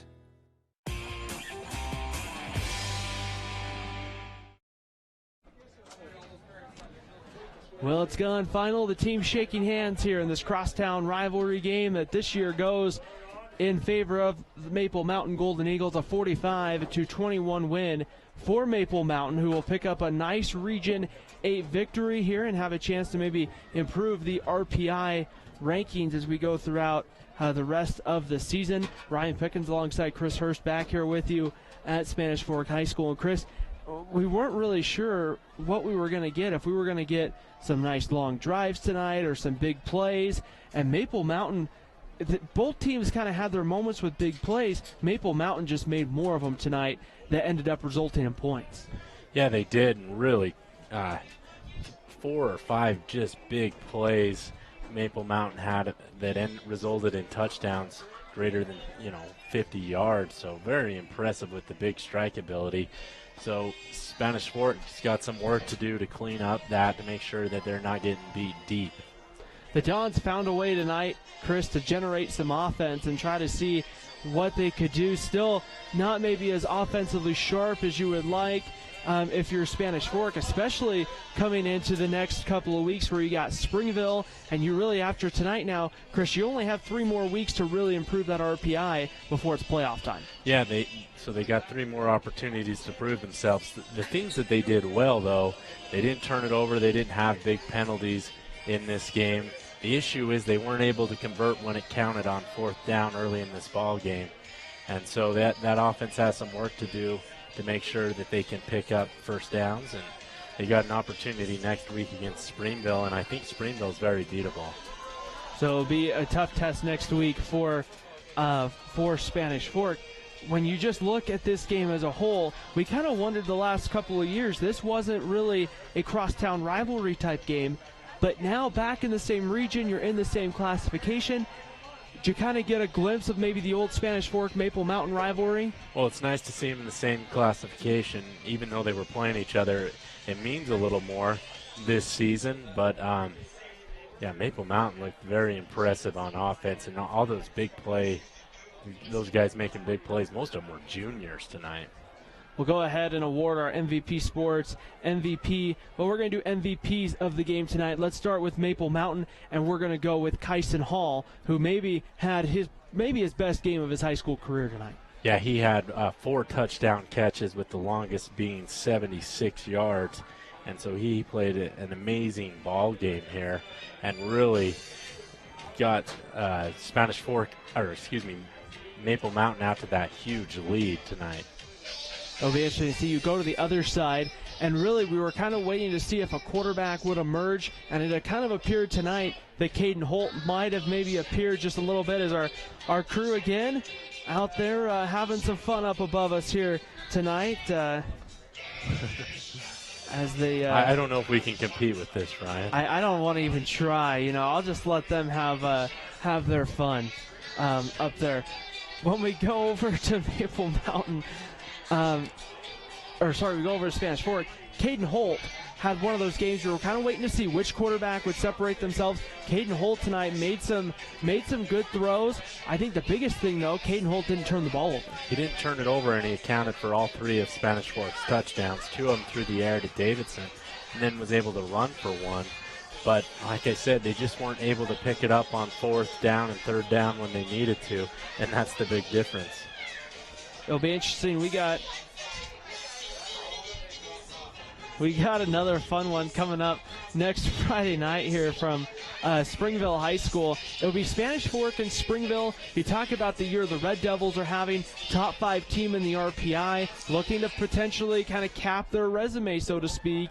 Or not cap it, because there will be 2 more games after that, but really kind of maybe put another notch in the scorebook to try to get a first-round bye. Yeah, and they're probably going to be fighting to get in that number 6 spot, so they'll have big games against I think they've got Wasatch coming up too, where both those teams will be on the edge there.